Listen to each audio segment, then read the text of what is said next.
Hello, welcome to episode 22 of the Galactic Windows Space Podcast. My name is Nick. I'm sometimes known as the Orbital Alliance. And I am Tan, also known as Chasing the Milk. Dude, what is different about tonight, man? What is happening? Where the heck are we? I don't know. I just kind of woke up and we're just here. I think that's how it went. There may have been an unmarked van involved. I don't some know. Some candy. Yes. Some Baja Blast. Yes. There was most definitely two medium Baja Blasts involved. Yeah. And now we're here in person. So yeah, you guys, we of course doing things very differently than usual. Obviously, we stream online most of the time, but we decided to do something crazy. I drove down to Tan. I'm normally up in Northern Illinois. He's down by St. Louis, so I drove across the state. We packed all my gear, and we decided to do an outdoor nighttime live stream together for the first time. Pretty cool. It's been a pretty interesting adventure so far. And even just getting here, getting all the equipment here and getting set up, hopefully everything's good. We're running off of Starlink. It's a bit windy tonight, but I am just so excited to be doing this. This has been so much fun. So even if it doesn't work out, first of all, thank you for being here. If you guys came over from TikTok, thank you for being here. We're just gonna hope for the best. Yep. Yeah, I see everybody in the chat. I see a lot of our friends here. Hello, welcome in. Let's go. I do want to give a disclaimer. I know everybody's kind of talking about the wind, but there will be some interference there. We're doing our best. Please keep us posted how the quality is throughout the night. If the internet is cutting out, please let us know in the chat. If our mics are not sounding great, also please let us know in the chat. So I want to we got some fancy stuff here tonight. So Tan's got a shot. We're on the ISO for you right now. Oh, yo, hey guys, how do I look? Tell me, just be straight up. All right, don't beat around the bush. So good. I've also got a shot here. What's up, everybody? This is my ISO shot. And then we've got the wide as well. So we're going to be doing some live video switching as we take the show tonight. So yeah, Olga's in here. Let's go from over to TikTok. Yeah, awesome. Hello from Alberta, Canada. What's going on? Angie, hello. You're supposed to marry me, Tan? Oh, I mean, we can still do it. We can still do it after the podcast, maybe. I'm ordained in the state of Wisconsin. No way. I'm not kidding. I actually married two people once. All right, Ashley, I don't know you, but will you marry me? Look at this man. Look at this man. Will you marry me? Yeah. Dude, as the wind blows in your hair, you got your top button. Do it. You won't. Oh, this is awesome. Oh my goodness. Yeah, this is okay. Bet. This is crazy. I'm just playing. I'm not. Live a little bit. Tan, you look like a cute ice cream man. Oh my goodness. Oh gosh. Dude, what's up, Carter? How's it going? I've never even heard of that. Cute ice cream man. Oh my gosh. So yeah, this is gonna be quite the night. We're just literally hanging out. We're okay. Backtracking. Where are we? We are at an astronomy park, which is kind of not in the middle of nowhere, but kind of in the middle of nowhere. It's the only park in Missouri that is open 24 hours. It's a dedicated astronomy site. So you can't really tell here, but in this park there are a bunch of concrete pads that are sprinkled around, and they all have power, and it's specifically for astronomy. So most people, the kind of people that you run into here, usually are under whenever it's nighttime, and then everyone here is got their telescope or camera stuff set up. So it's just a dedicated astronomy site, and we do a lot of outreach here on Friday nights. There's something called Friday Night Open House, where people bring their friends, their pets, and then they get to stargaze and look at really cool stuff through the telescopes that we have here. Dude, that's so cool. I've never been here before, so this is the first time. I've never seen anything like this, where there's all these, it's kind of like a radial design, and there's all these pads all around it. Everything's got power outlets, which is how we're powering our lights and all of our equipment to be out here tonight. So it's pretty cool. Yeah, shout out to Brommelsick Park, man. Also, will you let us know in the chat how the connection is? I think we're doing good so far. I think we are doing okay. I've seen the connectivity icon pop up, but it's also not giving me a ton of trouble.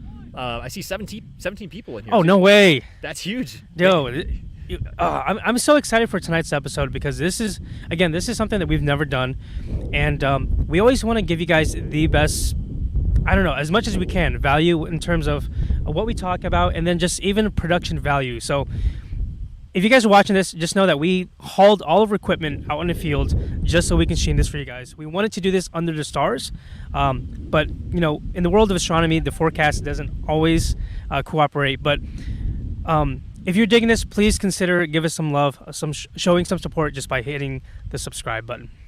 That's it. Yeah. That's the only ask. That would be very much appreciated.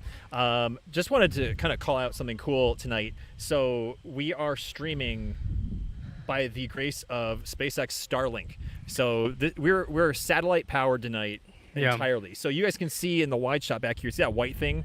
It's kind of lit up like right over here. That's a Starlink satellite dish communicating to things in space and bringing the stream live to you guys. So we thought that was an extra cool layer of like kind of what we're doing tonight. You know, like normally we're just boring landline internet people, but that's not the case tonight, you know? Elon, please sponsor this podcast. yes, please. Dude, he's given $1 million like giveaways to people that like America Pack right now. So I think you should give $1 million to us. Yes. Everyone tag Elon after this podcast. Yes, that'd be fantastic because we could do even cooler things. Oh, this is so awesome. So it's so good to have everybody in here. Thank you guys for showing up. Daddy Elon. Daddy Elon, yeah.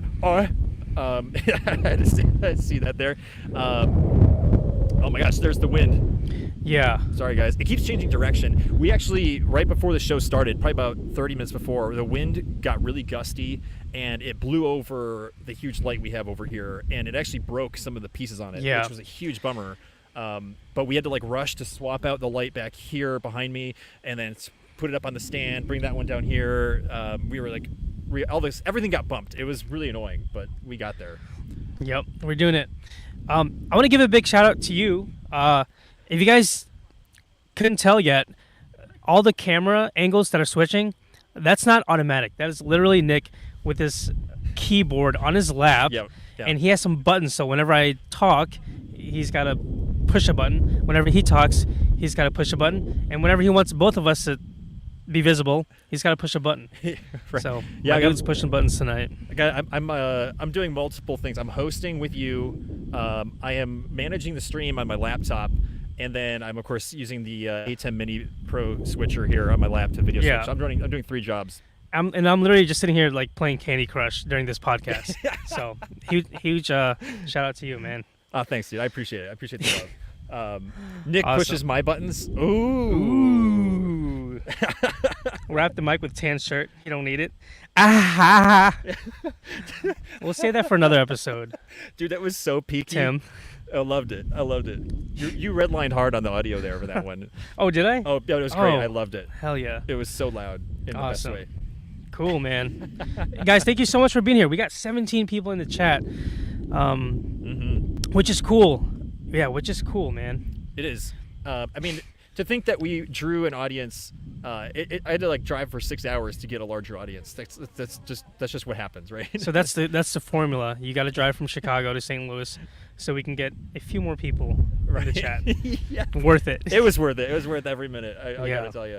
But I mean, dude, it's just cool hanging out with you because you and I have met up 2 other times. One was a year ago in October, and the other was in May/June. It was kind of like straddled the month. Yeah. But yeah, we got to hang out for a couple of days worth of time. But now we're like doubling that duration. And yeah, I'm like, we just had to, from the second I showed up, I don't think either of us had to do any work to like have fun. Like, I mean, I was trolling you when I like showed up at your doorstep. Yeah. Dude, you know, we should just talk a little bit about that too.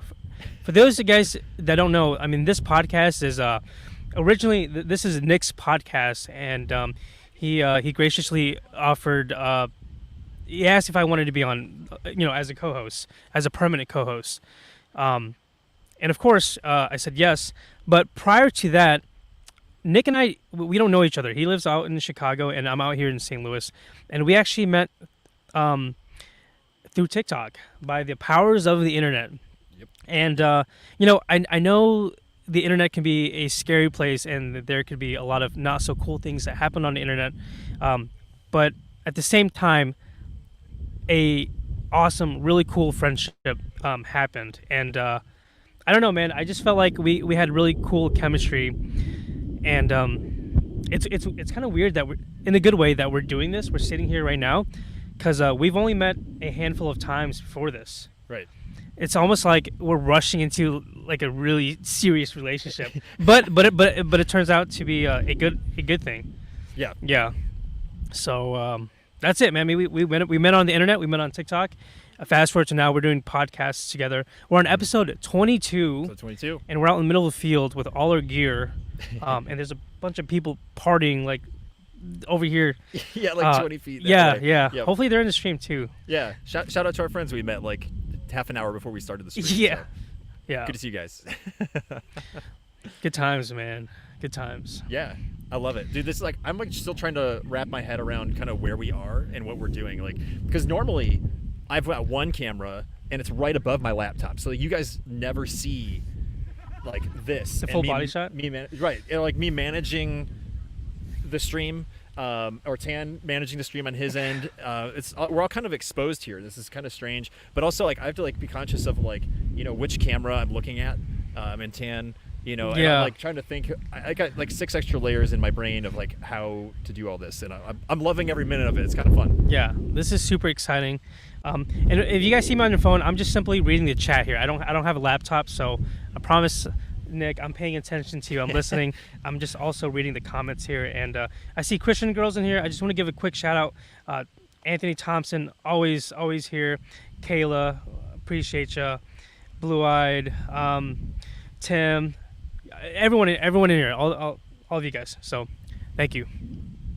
Carter says it's raw production. The internet needs more of that. That's a good point. Ah. Yeah, a little less produced. It's like produced enough to deliver something, but like not so produced that it's perfection, like be real and let stuff happen. Like let your lights break 30 minutes before the show because you're like getting blown over by hurricane gale force winds. Yeah, I wish we could have shared a little bit behind the scenes, and I'd be lying if I said I wasn't stressing out for a bit, because we got here pretty early in time to. We had several hours to like practice and kind of set up everything, and then we noticed that the wind was just picking up more and more. So that was the number one concern, and number two, the Starlink was acting really wonky. So all these little obstacles that were kind of pointing towards, hey, tonight might not be a great stream. I don't know, man. That's kind of all gone into the trash because I'm having a blast, and we're still live. So yeah, I honestly. I got a little worried for a second, like right before we started, because I was afraid that like, it was going to be streaming for a half a second, and then everyone's going to just be spamming the chat saying, it's laggy, it's laggy. And I think I saw that once maybe, but like that's okay. Like I'm okay with blips. Like we have blips on normal weeks, so like, as long as it's not like derailing it entirely, like I'm good with it. Yeah. Also, oh man, I totally forgot. This person will probably never see this, but I want to give a shout out to. DoorDash for even finding us. Like I honestly, I did not expect to be able to DoorDash, but I was feeling kind of sick earlier, and I'm like, dude, I need some food. So we had someone go to the dollar store, and we got some Kit Kat, some Flamin' Hot fries, some Twix, and some sour worms. So shout out to the DoorDash that was bold enough to meet us out here, like in the middle of nowhere under no lights whatsoever. Yeah, they like drove past us. Yeah. We had to like call them back. They're like, there's no way I'm going in there. They can't be in there. It was awesome. Yeah. Oh my goodness. Yeah, I mean, what's cool though is like the difference between streaming over the internet remotely and being in person is our conversation is able to move so much more quickly because we don't have to account for that like Zoom call delay where it's like I talk, there's a little latency, and then then I have to wait to see if you. Thanks, Nick. Yeah, you're welcome. Thanks, Uncle Elon. And then you have to wait for them to respond, and then they have to wait for you to get it, and like there's just that time adds up, and then you get stuck with this weird like pause in between, and I feel like we can kind of eliminate that entirely by doing it in person. So yeah, there's just something about the physical presence of another person, and I think that's something that we all kind of lost touch of due to social media and phones being just so convenient. It's really easy to communicate, through your phone or your computer. But having that physical presence, man, it's like I need more of it, man. Yeah, agreed. Well, I need more of it. And something we did, like you kind of mentioned this a second ago, like we got here really early. I think we showed up at like 4:30. Yeah, dude. And the best part, like you and I are both production people, and we've spent enough time doing video shoots, interviews, like actual productions to know that like you don't show up to something like this and hope you can get it done in an hour. When you have 4 lights, 2 mics, 3 cameras, internet access, like all that stuff has to be patiently run, tested, and dialed in. And we had an hour and a half, I think, where before we were like, I feel good about this. Let's just chill out. Like we don't have to worry about dialing anything in. Because have you been on a shoot before where you've like rushed? It's the worst thing. Yeah, just pure panic. Pure panic, and like sometimes you don't perform as well because you're under that pressure, and it kind of just like it like just builds on it, But whenever you dial everything in, there's a moment where you can say, I'm good now. I can hit the ground running whenever we need to start. And I think, dude, I honestly, I think we did a really good job. Dude, I agree. I think we did it right. And that gave us the time to battle Mother Nature. We go to war with the hurricane. Yeah. But yeah, like, because like if you're doing an interview and you have somebody who's not a production person that's sitting in the chair, okay, and you've got them there and you're in charge of all the technical stuff, like if you're panicked, that I've found that instantly translates to them. Like it passes immediately to them, and then you get this person who now was once comfortable is now uncomfortable, and then you deal with the cost of that during the shoot because now they're like worried and wondering why you look worried, why you're sweating, and it's like all that could have been mitigated if you just showed up an hour earlier or 2 hours earlier. Yeah, you're there to kind of you're the expert, so your client or whoever, they're solely relying on you, and if you're not on your game, then they're not going to be on theirs. Good point. Yep. Well, I feel like we're on our game, and let's dive into some space stuff because I know we've been talking production for a bit, but I mean that's kind of like the big point of the night. Still want to give a wild shout out to everybody who's showing up here and hanging out with us in the chat. It's just been so cool to see everyone participating. So please put your questions, engage with everyone else who's here. That's kind of the fun part about the show. And as we talk about space and astronomy, no question is a stupid question. There's no ask. Just ask away. Just ask whatever. Right. Sorry, I think the wind is mostly whatever coming from a different angle. But yeah, don't be afraid to learn something tonight. That's like the ultimate goal. And the reason why I started this podcast is I was like, everybody should have access to space. Like nobody should be limited by any sort of barrier for like why they should or shouldn't be learning about the night sky. So tonight's no exception. Yep. So, dude, we had kind of a cool experience last night. Do you want to share like where we went? Yeah. So, naturally, whenever we have a guest in person, like you gotta show them around town, right? Oh, dude, that scared me. I was waiting for something to fall. Yeah, right. Big gust. Yeah.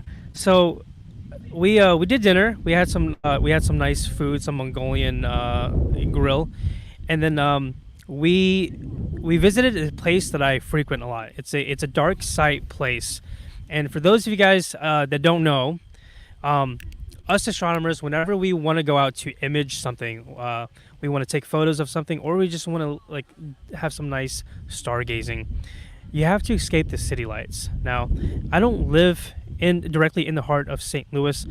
I live in the suburbs, but there's still a light dome. There's still the Circle K's and the gas stations, the McDonald's that kind of light up the horizon, right? And that makes it really tough to stargaze.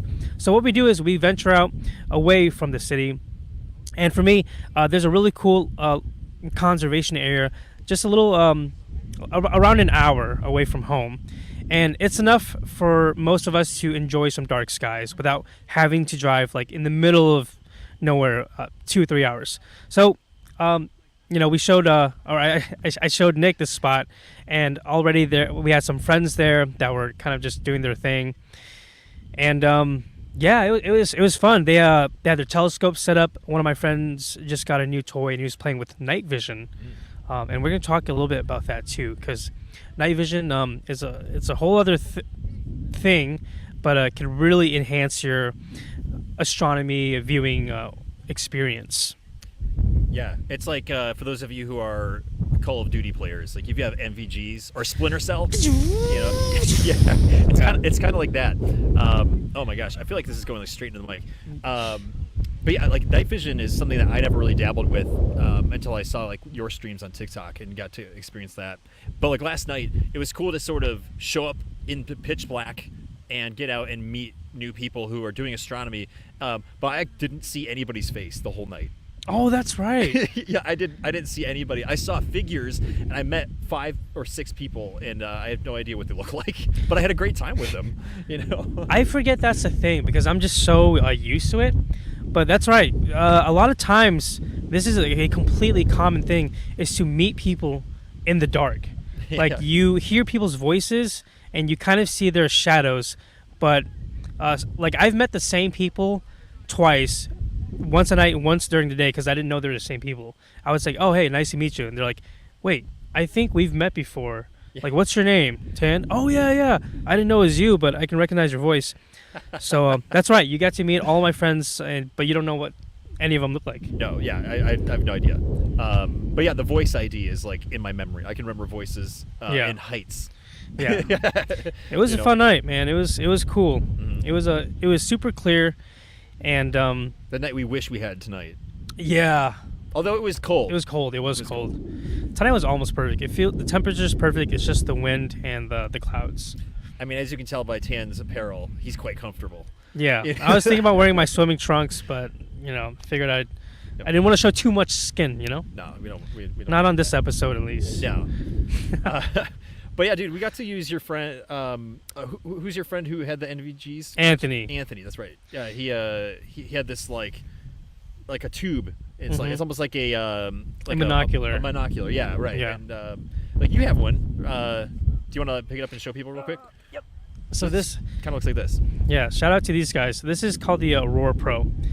It's digital night vision, and then what my friend has is analog night vision, and in layman's terms, this is kind of like a extremely like low light sensor camera. It's digital, and then what my friend has is analog, and it's I don't know the science behind it, but it's basically military grade. So there's a huge price difference. These are around like $1,000, and then what he had, I think, probably around like $4 or $5 grand. It's wild. But in short, what night vision does, especially for astronomy, as you can imagine, is it lets you see at night. So sometimes there are things that our eyes just can't see or see that well.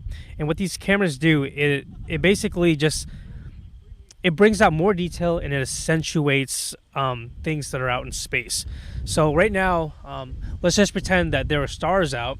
From my backyard, I could probably see a handful of stars. But as soon as I turn on this camera and I point it up in the sky, I'm like, whoa, it's almost like you get double the vision. Right. So it's a really cool tool. It's not unheard of in astronomy, but I don't think we're there yet just because of like the cost to of entry. It's not really cheap. No.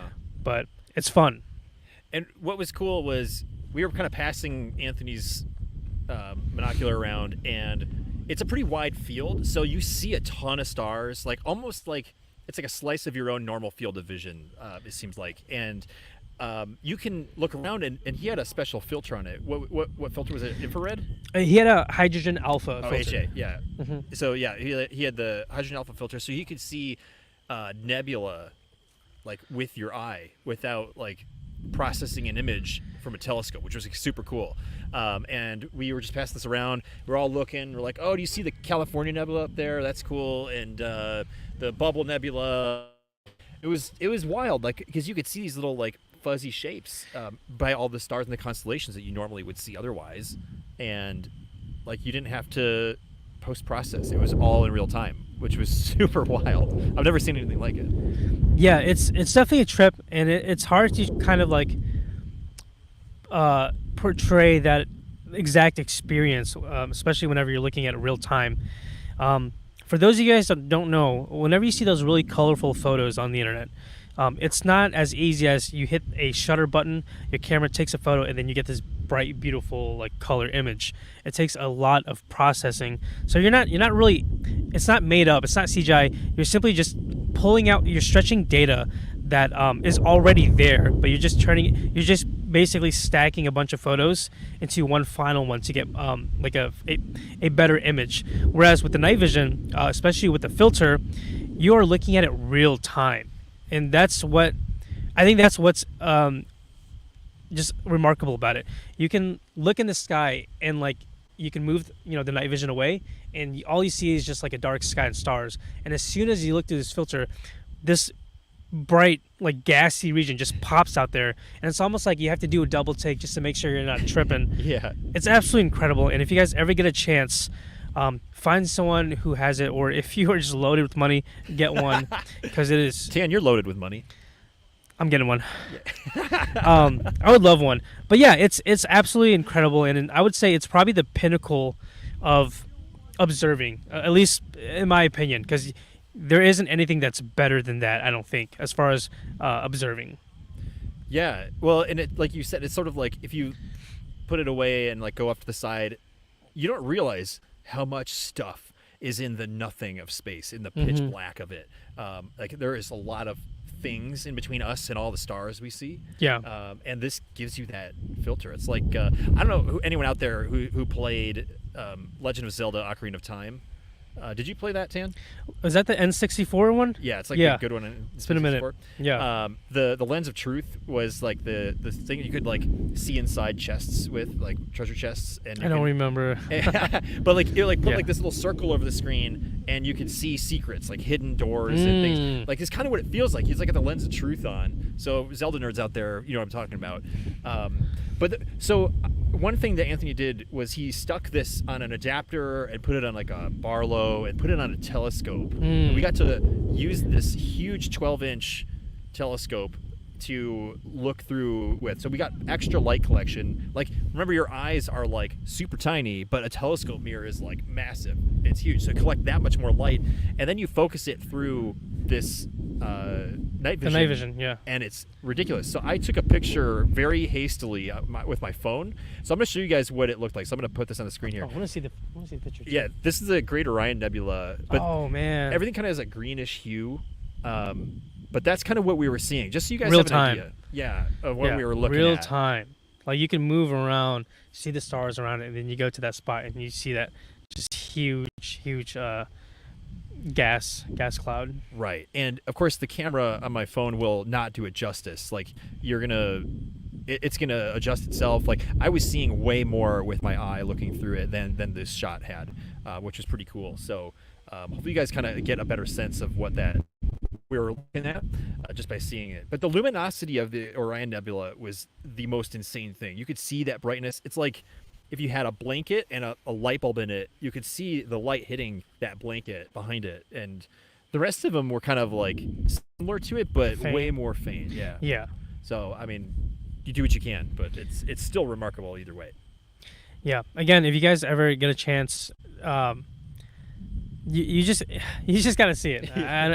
It's hard for me to try to explain the experience, but it is incredible. And I'm hoping in the next few like 3 to 4 years, it's gonna be more common and maybe hopefully more affordable, because I don't know, it's just like with everything else, it seemed like things got really expensive over COVID, and I know a lot of people, including myself, got into astronomy because of during that time. Everyone was getting so popular. But yeah, hopefully night vision won't be $5,000 yeah. to get. Well, if it's anything like the TVs you and I saw at Walmart today, we were noticing. I don't know if you guys noticed this, but TVs are ridiculously cheap now. Like we saw a 65-inch TV at Walmart for $300. Yeah, what's up with that? I have a 65-inch TV at home in my living room, and I spent $1,100 in 2018 for that. And it was not a top of the line TV. It was like upper, lower tier, middle tier. Like it was not that great. But to get that much of a discount is insane. Like it's what the heck? I feel shortchanged. I almost didn't believe it. I was like, seems like a Black Friday kind of thing. When you just see a TV that massive and you look at the price tag and it's $300, just doesn't make any sense. But yeah, so hopefully night vision becomes $300. The equivalent. Maybe TVs are paving the way for night vision. Yes. Big gust of wind. Oh man. We gotta.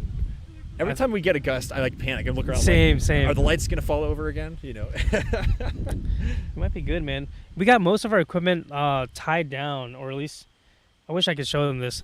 Yeah, we just got all our bags kind of like sitting on the tripod legs. We're good, man. At the end of the show, we should just pick up one of the cameras and show everyone. Yeah. You know. Oh yeah. Yeah.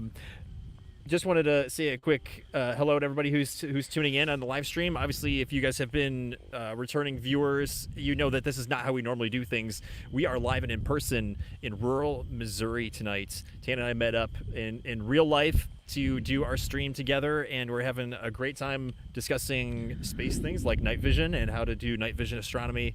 Mm-hmm. But yeah, we appreciate you guys taking the time to hang out with us. So that's what we're up to. Yeah. Seriously, especially Olga and whoever else came over from TikTok. Thank you. What's up, Karen? How's it going? Welcome in. 1KMG? Yeah. 365? That's what I'm talking about. Sheesh. The legend.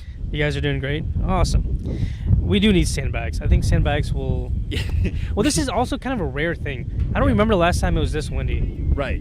We got shortchanged on that too. Yeah. Well, we've got a bag of water bottles on that stand. I got my backpack on the one over here. We're doing our best. I don't know if you guys can see on my shot. I've got gaff tape on my light behind me, just trying to everything we could find. We're just trying to weigh things down with. So I don't know. We're doing what we can. Dude, do you mind if I snack on one of these? You want a snack? Yeah. Okay. Yeah. Of course. Let me just a little bite. Oh yeah, here's a good question. While you're Crunch. snacking, I'm gonna throw this up.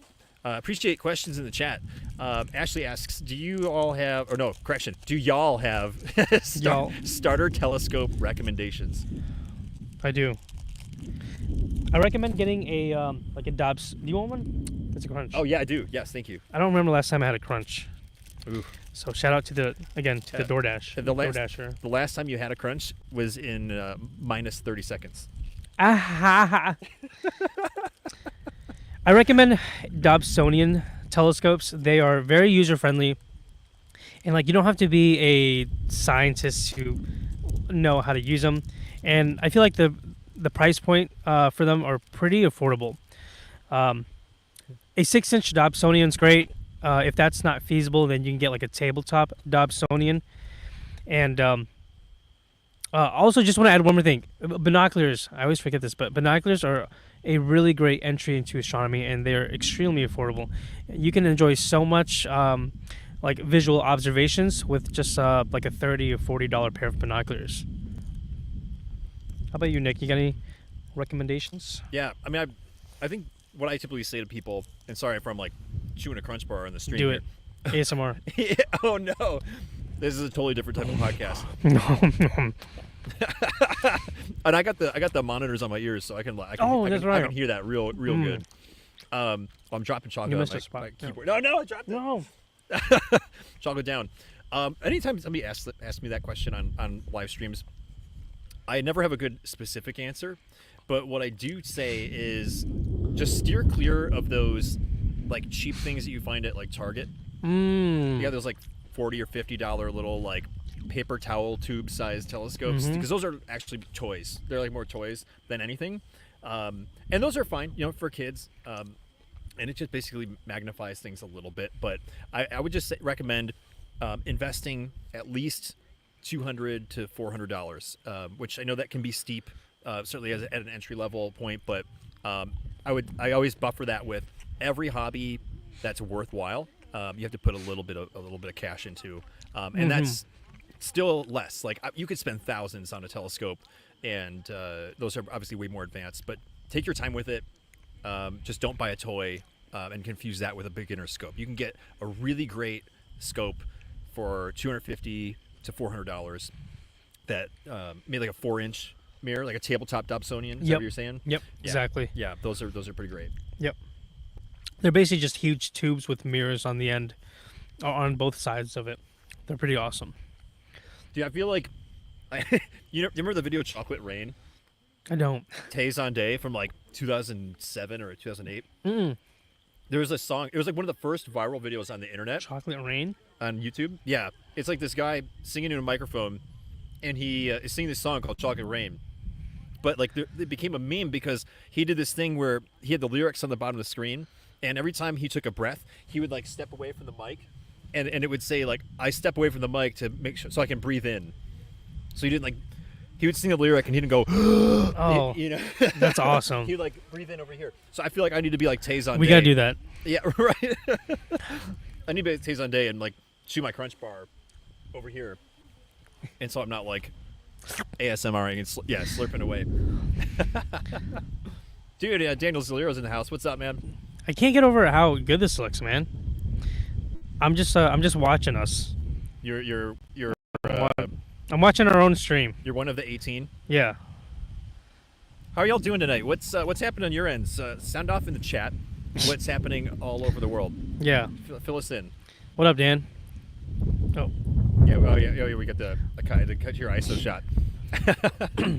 Oh man, dude. So yeah, I mean, I'm thinking about NVGs and night vision, and like getting a taste for it has kind of changed my outlook, and it's certainly bumped it up the radar for me for as I move along in my own amateur astronomy, thinking about like what the next best play is. And one thing that you and I did when we were hanging out with your friends last night was we didn't bring our gear. Like we didn't show up to image. Like we were just having fun and observing like visually and being there like in a community with people. So we weren't like, we didn't have an objective. The objective was just to enjoy the night sky and a clear weather and everything. So like, I feel like that's gonna help me dial into that mind frame or mindset. Like, we're gonna get a huge gust of wind here, a little bit more easily as we move on. Like, and to make space for, pun intended, for those nights when, you know, I need to step away from the telescope or step away from the camera and just enjoy it for what it is, but add just a little bit of flavor to it. You know, I don't know. No, it makes sense. Just being more present. I think if you guys are content creators out there, you'll probably run into this same exact thing where whenever you're out doing whatever it is, you just feel this need to like document it, and it's not necessarily a bad thing because you know you're creating content, but sometimes you kind of lose sight of the whole experience because you're just kind of glued to your phone or your camera or your telescope or whatever it is. So I'm glad we didn't bring anything because I don't know, it is a really different experience to be able to hang out and communicate with people versus trying to set up your stuff all night and then looking over your shoulder, saying hi and what's up, and then going back to your camera. You know, you're sure you might be missing like a cool Instagram photo or whatever, but it's more important to experience just like the moment of being there, being with people. Right. Well, and that was the thing, was they were already full steam ahead on some really cool astronomy with their equipment. I think they had like 3 scopes or cameras set up on one side just running autonomously. Yeah. And then they had 2 huge Dobsonians. They had another guy with like a phone and a telescope on the other side. Yeah. Right. So like it was cool to just watch and learn from what other people were doing and not be distracted. Yeah, it was kind of nice to be able to like see other people in their element too, because a lot of times whenever you're setting up your own stuff, you kind of at least for me, I'm like tunnel vision. I'm kind of like not really concerned about what's going around me. I'm just like, I need to get this camera set up. I need to get this specific photo. But whenever you kind of throw that away, you're getting to see other people do it. And it's like, oh, I didn't, like a lot of times I learned really cool tips and tricks. Like, oh, you use glow in the dark tape on your tripod so you don't bump into it at night. I probably wouldn't have found that out if I was just so glued to my own thing. So it's nice to, you know, just look up and enjoy the moment. Yeah. I don't do enough of it, so it was cool to kind of like fill up the passion bucket a little bit, you know? Yeah, absolutely. If you guys want to support the stream tonight, If you're enjoying it and having a good time, we'd appreciate you guys giving us a follow and subscription here on YouTube. You can follow me, the Orbital Alliance, right here on YouTube and on other social media platforms as well, like TikTok and Instagram. You can also follow Tan, Chasing the Milk. Yeah, Chasing the Milk. There you go. And also, we recently started a specific TikTok channel for the Galactic Window. So we've been starting to post highlights and clips from the show from past episodes there. So we'd appreciate you guys if you could support us on TikTok as well, trying to grow that account a little bit. So those would be great ways that you can support the stream. And there's others that we can chime in about as the show goes on. Mm-hmm. So thanks very much. Dude, would you, I kind of want to do like a little quick AMA. Just, yeah. We're just gonna, cause tonight's kind of like a freebie. It's a very special episode, so we don't really have any kind of rules or specific topics. But I do actually want to hang out with you guys in the chat. So feel free to. We're opening up the floor for any questions. We like space-related questions, and keep in mind we like PG, questions as well. But ask us anything. And we'll do our best to try to read your comments and answer them as best as we can. Yeah, so I throw up a banner here, AMA, Ask Me Anything, although it's Ask Us Anything at this point. So it should be AUA, but I felt like that was just too weird, so I didn't bother. Oh, Ashley's still in here. Nice. Ashley, are we getting married or what? Come on. Yeah, I'm telling you, I can make it happen. So, Carter, my friend Carter here, he's got a question that kind of popped up. Okay. He said, I've seen a lot of ads about space exploration programs. I'm curious to know your guys' thoughts. Assuming you mean like night sky simulators, like things like Stellarium. Maybe that's space exploration programs. Yeah. Carter, maybe can you give us some context? Do you mean like a night sky simulator, something that you can just like mess around with and look at stuff up close? Is that what you mean? He could be talking about Go Zero G programs too.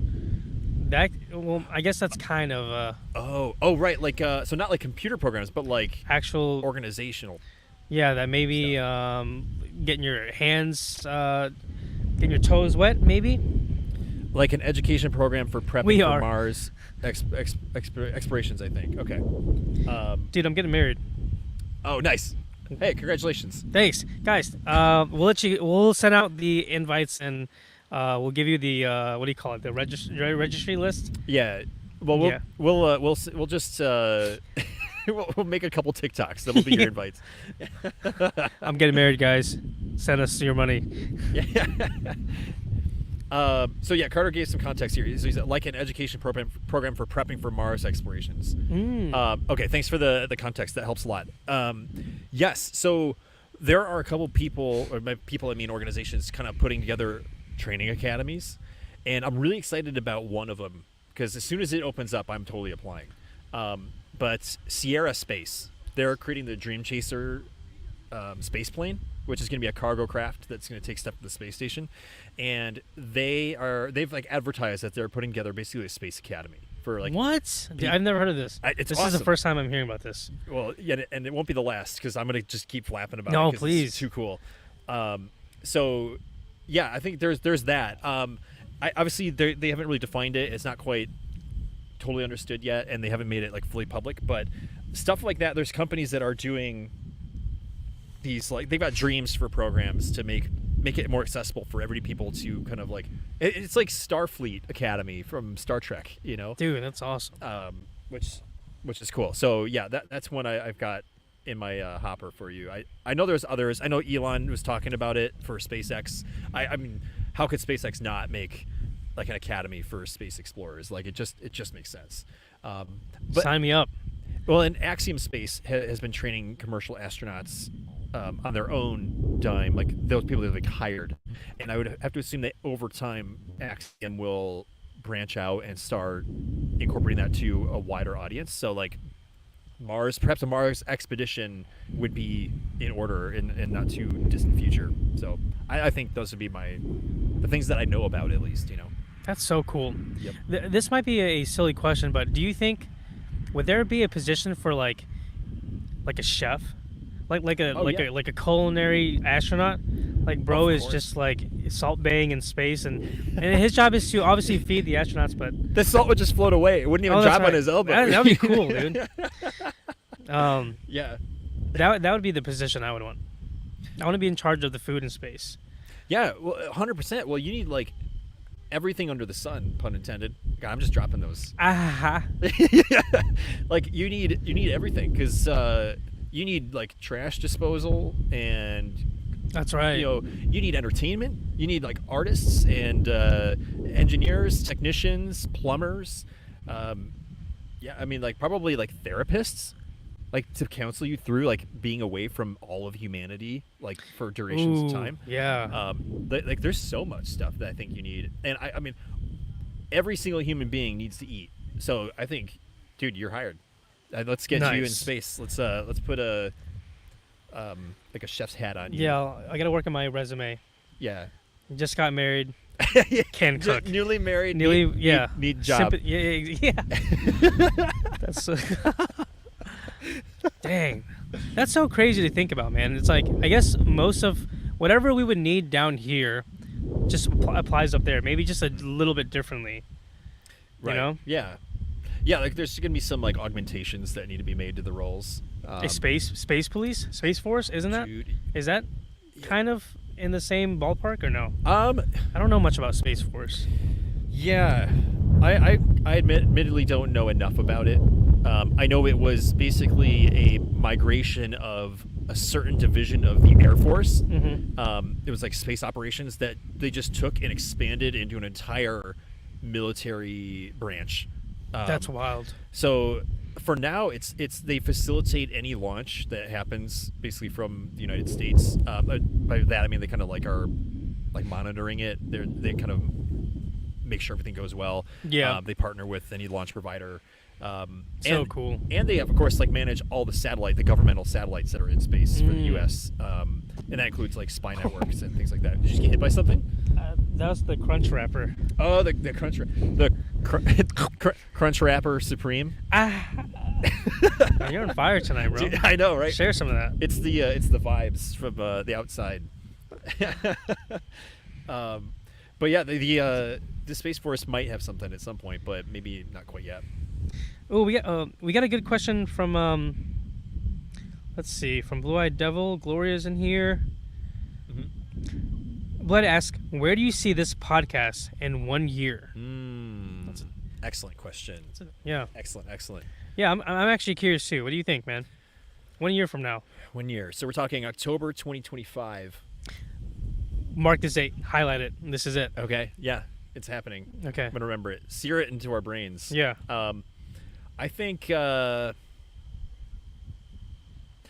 one, I know we'll be streaming and posting episodes every week still. Like the consistency, the pattern's there. We've been doing this every week since July. Yeah. The cadence is already in place, and we're having a really good time with it. So I don't see it ending anytime soon because I'm just having way too much fun. But yeah, I honestly like episodes like tonight where we're experimenting with stuff is what keeps me going in it. Like settling for complacency and like just like normal stuff, I think is the fast track for burning out and just being like done with it. So I would say as long as we're doing stuff like this where it's like, hey, let's actually spicing it up.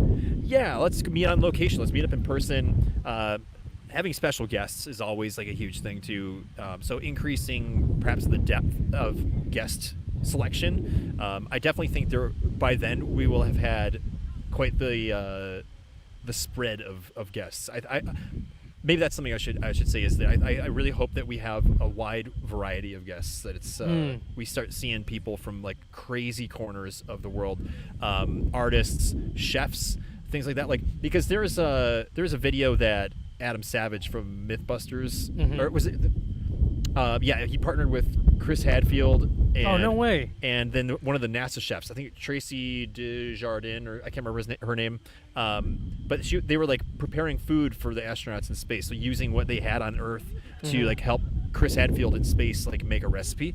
So there's like people So cool. like culinary people who work in space. Like I want people like that on the show, like that, and pick their brains. Like, what's your impact in the space industry? You don't have to be an astrophotographer. You don't have to be you or me. You know, it's like a content creator. Like it can be anybody as long as you're doing something that is intertwined with this. I hope the variety of people is really, really widespread by that point. Me too. Yeah. What do you think?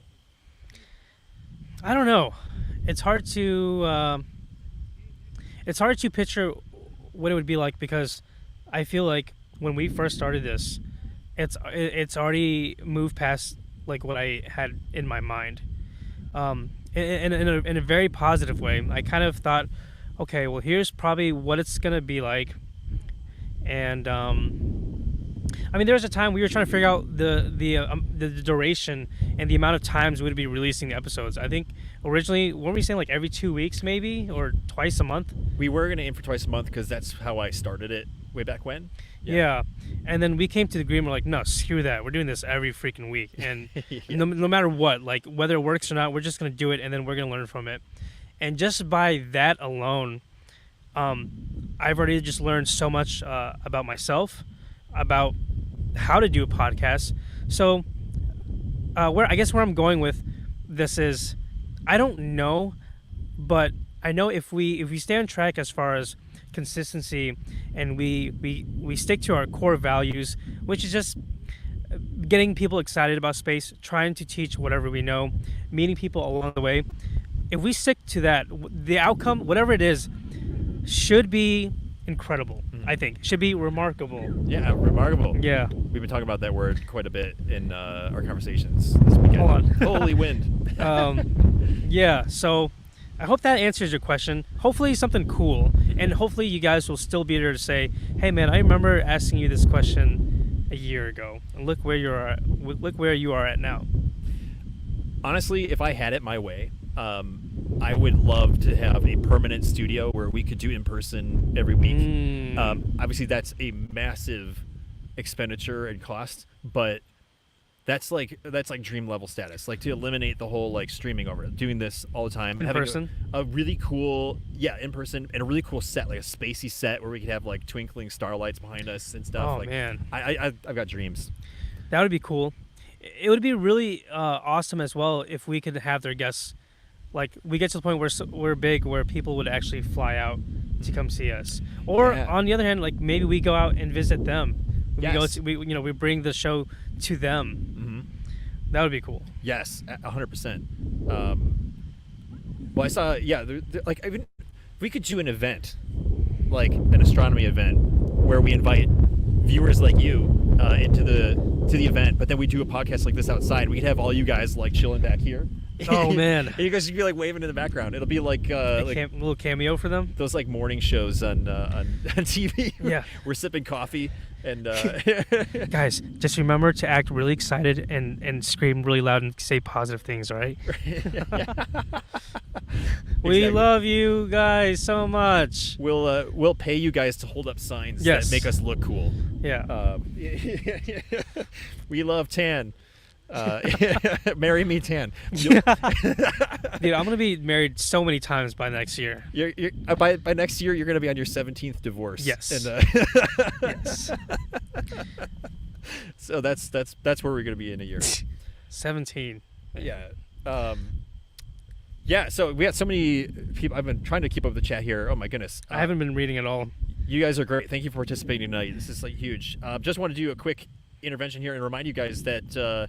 For those of you who have been tuning in and did not miss, or you missed like the beginning of the show, we are live on location in rural Missouri tonight. Unlike previous episodes of the show where we are live streaming over the internet from our own homes, an entire state away, we are now in person, all of 5.5 feet away, and it's been super fun. Wow, it's weird, man. It's weird. It is. Well, and the cool thing is that this stream tonight is not brought to you by, but is being provided by SpaceX Starlink. That white dish in the back here that you can see is the satellite dish communicating to SpaceX Starlink satellites orbiting planet Earth. There are, I think, probably well over 6,000 of them now, providing internet access to, as long as you have a power source, anywhere in the world. So you can be in the middle of the desert and get high-speed internet. Or you can be in rural Missouri like we are and get a chance to do your podcast outside of your own home, which is pretty dope. So. You plugged them a lot tonight, man. You trying to get a sponsorship or something? Shh. Oh, we don't want to tell anyone about that. Yes. Sponsor us, Uncle Elon. All jokes aside, though, Starlink has completely, in my personal experience, completely changed the game for me. If you guys didn't know, I love, and also I saw a few very good questions that we'll get back to. Yep. But just a quick tangent. When I started doing stargazing streams, they started out in my backyard in like suburban Missouri, and it's not bad. The night vision really helps. But as soon as I found out that Starlink was a thing, I said, maybe I can bring the Milky Way. Maybe I can bring Bortle 2 extremely dark skies to people on TikTok. And that's exactly what happened. I was able to literally stream the galactic core of the Milky Way because of Starlink. So, they're not sponsoring us, but I can just say that it's a pretty cool product. Well, like the internet as we know it has always been this hardwired landline run product where there's fiber and phone lines and Ethernet. Yeah, dial up, bro. yeah, right. Get off the phone. Yeah, that was a real thing. Yeah. I had a 15-minute internet limit as a kid, so we didn't clog up the phone lines. Yeah. Wow. It was 15 minutes a day. You can download maybe one song on LimeWire with that. I was not so lucky. I was usually unable to download any songs within that time limit. Yeah. But it was long enough to look up cheat codes for video games. So nice. That's my strategy. Worth it. But knowing that most of our lives, and certainly today, we're just reliant on these basic ISPs, these internet service providers that have always been there. But to know that we can try something different and broadcast to you guys through space is just it's mind-blowing. I've never done this before. This is the first for me. So shout out to Uncle Elon. Yeah, right. Let that sink in. Yeah. I wanna there's a few really good questions. One of them was from a Voy here. He wanted to know your background. Oh yeah, here I'll pull it up. Here it is. Nick, what's your background? I came from Tan's TikTok. We all know he's awesome. Would love to know some fun facts about you. Fun fact number 1: I'm not awesome. Tan's way more awesome than I am. But I mean, I don't know about that, bro. You're pretty awesome. But yeah. So sure, my background is in video production and photography. So that's what I've done professionally for most of my career, and that is sort of translated into content creation, very similar to Tan. So we kind of have that. We may have done different projects specifically, but that's sort of what I do alongside the content creation, like doing the podcast, making videos online. So that's kind of it. I also spent 5 years in live production. So I used to work at a church. I was the technical director at a local church of mine. It was a contemporary church, so it's big lights, huge band, concert level production every weekend. So I spent a lot of time in live production, and a lot of that experience translates into what's happening here, making sure that the experience is running smooth. StreamYard, the platform that we're broadcasting from tonight, I got familiar with because I used it streaming our church services during COVID from the front lawn of the building. Yes. You use StreamYard? Yeah, that's literally how I learned about it. That's awesome. And I didn't know that. I got practice with it because I got asked to find a solution for broadcasting our services when nobody could show up. We couldn't have services in person. And that was a huge value, was keeping church going for people who want to attend during COVID and the lockdowns. So I was okay, well, I'll research some platforms, and we ended up finding StreamYard. It was kind of in its infancy at the time, but I learned it was really reliable and it was super easy to use. So a lot of that experience translates to what we are doing today, and making sure that a production experience like this functions. Because there's if you were to count, Tan, how many steps do you think it took to get tonight running? Functional steps, decisions made, raising a tripod, turning on a light a little bit more warm color, things question. like that. If you were to give a rough estimate, more 100 plus, at the minimum, I think. Yeah, I would even argue. I'd go 5? as far as saying 1,000. Yeah, 1,000 decisions. Just even planning. When we were at my house, we dumped everything on the ground and said, this is probably what we'll need. We need to make a checklist, and we need to make sure if we need anything else. And we did. We ended up at a Walmart. We ended up at Home Depot. Yeah. We literally we were all over the place just trying to get this right.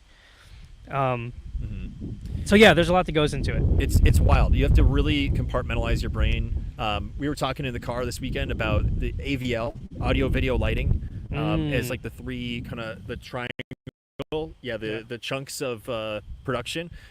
Having a good video experience is important. Having good audio experience is important, and having a good lighting experience. Like if you lost any one of those three things, you would notice it as a viewer.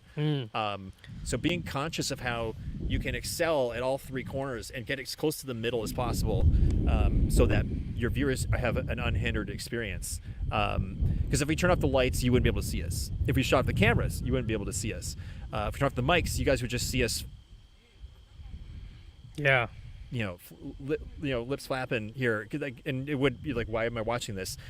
So like thinking about that has been really interesting, and trying to get it right, like cameras in the right spot, lights at the right intensity, mics at the right height, making sure everything's not going to get blown over by the wind. We had an issue too where we set up on one of the other pads over here. And oh yeah, dude, that was... we probably got like 40% set up and realized that the power outlets didn't function, so we had to move everything over to a different one. I wish I could show you guys everything, but we just had to relocate every little bit of our equipment, and it wasn't far away, but it was just the fact that we set everything up and then found out that there was no power. Right. So you and I could have sat at your house and wrote out a list of every decision we need to make to dial everything in, and we still wouldn't know exactly how many decisions it takes to make tonight work, because I was not planning on having to move everything from there to here. That was an extra series of decisions that made that list probably 10% longer. Yeah. Good questions, everybody. Thank you so much. Keep them coming. Great questions. He says that's why the lighting and the production's on point. Dude, I feel like you just gave such a valuable nug. That was like a whole master class. So anyone wanting to get into content creation, just know the AVL, that triangle, audio, visual, and lighting. That right there alone is going to get you miles ahead of the next content creator. True story. Yeah. This is a great topic. I could keep going. I've seen some comments here that are cracking me up. I'm trying my best to keep up. Oh no, don't die. Where was it? Someone asked, where is that? About the ISS. What's up with the ISS? Yeah, where is that? Star Woman. Oh yeah, what is up with the ISS? And then I saw Blue Eye responded with, oh, it must have been it was a different one. Is it? Do not ask Nick about how he feels about the ISS. We'll be here until tomorrow. Oh, I love it. Yeah, that's true. Don't get me started. The ISS or something? I have a little bit of a infatuation with the International Space Station, so that's a good point. Don't ask me about it, because I will keep this podcast going. I'll go longer than this Starlink can last. The boys in the same room. Oh yeah, dude. Yeah. That's Oliver Dodge. What's up? What's up, Dan? Yeah, how crazy is this, man? Live and in person. Yeah. Mm-hmm. Welcome in, man. Welcome in. This was kind of a spontaneous last-minute thing too. Yeah. You're like, hey, man, you want to do a podcast in person this weekend? Yeah. And I said, yep. Yeah, I mean, we are. We had thrown the idea around, and we were looking at maybe November or even December. Yeah. So we figured, to coordinate a 6-hour trip in a car, bring all this gear, it's just going to take time. Yeah. But then I called you, and it just was like, hey, can we try this? And you're like, dude, this is going to work better because it's spontaneous. There is, I think I just swallowed a gnat. Well, I just think I saw a bat. I don't know what that was. Maybe it was a leaf. I don't know. I thought I saw a bat flapping around over there, but I don't think it would be that slow. It looked a little too slow. A bat? I think it was a leaf, but it looked like a bat. It could be. I was trying to think of something clever. Yeah, it could have been a bat. I don't know. Right. That's okay. But yeah, being spontaneous, sometimes that's the way to go. Mm-hmm. Not always. And I myself like to kind of, I like to plan stuff. I like to kind of have an idea and kind of be in control. But sometimes I feel like that just leads me to more stress, because when everything's fall outside of that window of control, I'm like, oh, we're late, or this didn't work. And sometimes just going with the flow and just agreeing to something that is just so spontaneous, that is the right answer. Yes. Yeah. You make room for magic. Yeah. Spontaneity. Mm-hmm. That's my philosophy. That's a good one. Dude, so many good questions. Swallowed a bat. Yeah. I'm gonna try. Let's do a little bit of a rapid fire thing. Like I'm gonna try and go through as many of these as possible. Just I don't want to lose them. There's so many. So many good questions. Good questions. Also, like this. Nick brought the wind from the Windy City. That's a true story. I like that. Oh yeah. Damn, dude, that's probably. I don't remember the last time it's been this windy. You're welcome.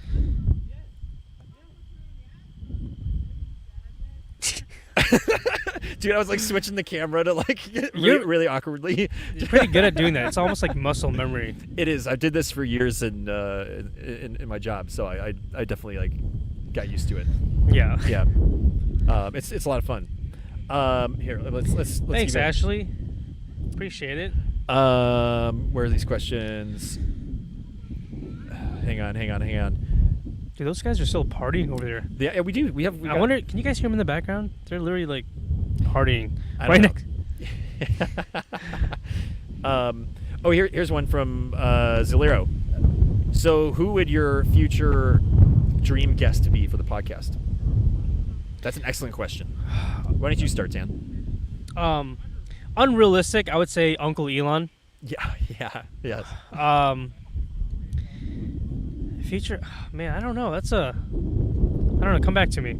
Okay. Yeah, fair enough. Well, I have a long list of potential guests, and one of them was always at the top. And I'm not going to say who it is, but they said yes, and this person will be on the show before the end of the year. So yes. I'm kind of mildly freaking out about that. Oh, that's right. Yeah. So just so you guys know, that is pretty cool. I've been kind of teasing it here and there, but obviously I don't want to make the announcement until we like book the date. But they did say yes, and we made the ask. So one of my top tier potential guests will be on the show, and that's freaking me out in the best way. You know, it's a special feeling whenever you reach out to, like, I would say a giant in this space. Yep. Someone who's pretty well known, and to have someone agree to be on the show it feels good, man. Yeah. Yep. There's a few that and again I just don't want to jinx it, but there's a few that could be potential like guests, and also you guys let us know if you have someone in mind that you think would be cool. I really want to try to get a hold of that Astro Alexandra girl. Dude, yeah. She's very sharp, and I love her work. Mm-hmm. But she's also a giant. She's got like 2 million, 2.7 million. I don't know. She's famous. She's like double tan. Yeah, we're like nobody compared to her. But I just know that we both could bring something to the table. So. Yeah, well, when we had, I think episode 9, when we had Will, Deep Sky Dude, on the show, we were talking with him before the show, and he said he taught us to not be afraid to make asks of like giants, people who we feel are just beyond our reputation or rapport. And he told us a story about how he had a friend who had a podcast, and he asked Neil deGrasse Tyson to be on the show. And the show was like brand new. They had no episodes under their belts. They didn't know what they were doing. And they submitted an inquiry for Neil deGrasse Tyson, the astrophysicist. That's awesome. And he said yes. Like, and it was like, bro, what? He said, I'll do it. The only stipulation, he's like, and I'll do it for free.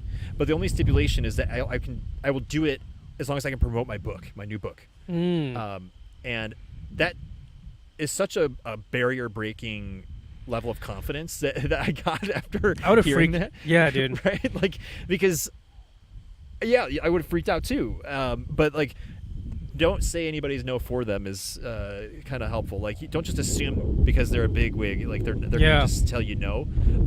You never know who you're probably gonna get no's. You're gonna get a lot of no's. Right. Yeah, we've gotten some no's, but you just gotta shoot your shot. Yeah, for sure. Yeah. And I'm hopeful that I can gain the courage. I'm gonna email Neil right now. Do it. Dead serious. Go for it. He's got a contact page. I've looked at it. Actually, side note, I think it's pretty cool that he asked only if he could promote his book. Because most people would probably just do it. But the fact that he asked, I think that says a lot about him. That's pretty cool. Very respectful. a lot of you guys who've followed me for a while know I'm a huge fan of Chris Hadfield. I've already mentioned him for the Canadian astronaut. He's a top tier goal for me as well. Good night, Olga. Oh yeah, good night. Good night. Thanks for tuning in. But getting Chris Hadfield on, I've talked to him twice at book signings. He's so nice. I've always had a wonderful experience with him. He'd be a dream. But I'd want to do that one in person. That's not one I want to do online. Yeah. You know. It really is such a different experience. Hold on. Oh no. We're blown away. Yeah, it's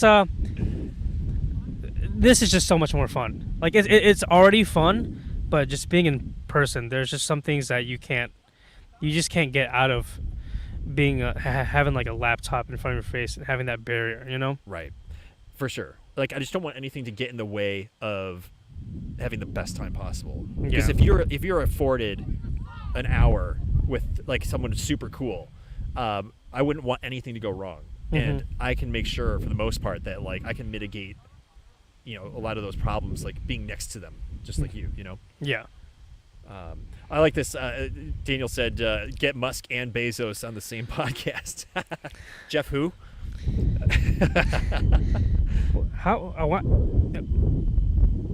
Why am I so behind on these? Yeah, you guys have been so beautifully active in the chat tonight. Thank you. I'm trying my best to keep up with you guys. You're doing good, man, because I just realized I didn't realize there's a huge delay on my end. Okay. Yeah, keep the questions coming in. If you guys have questions for us tonight, we just are having a good time. Yes, please. Interacting with you guys. A bug just flew in my eye. But yeah, we're having a blast. It's a good time. Let's see. SoCal Gloria says, Tan gets no's for random interviews? Oh, I know. I know, right? Chat, where did Nick and Tan go? I think they were blown away by the wind. Yeah. We're down the road somewhere. I love it. Yeah, well, I'm trying to think. I mean, astronauts in general are probably like a guaranteed win. And there's a pretty big list for me of astronauts I would love to have on the show.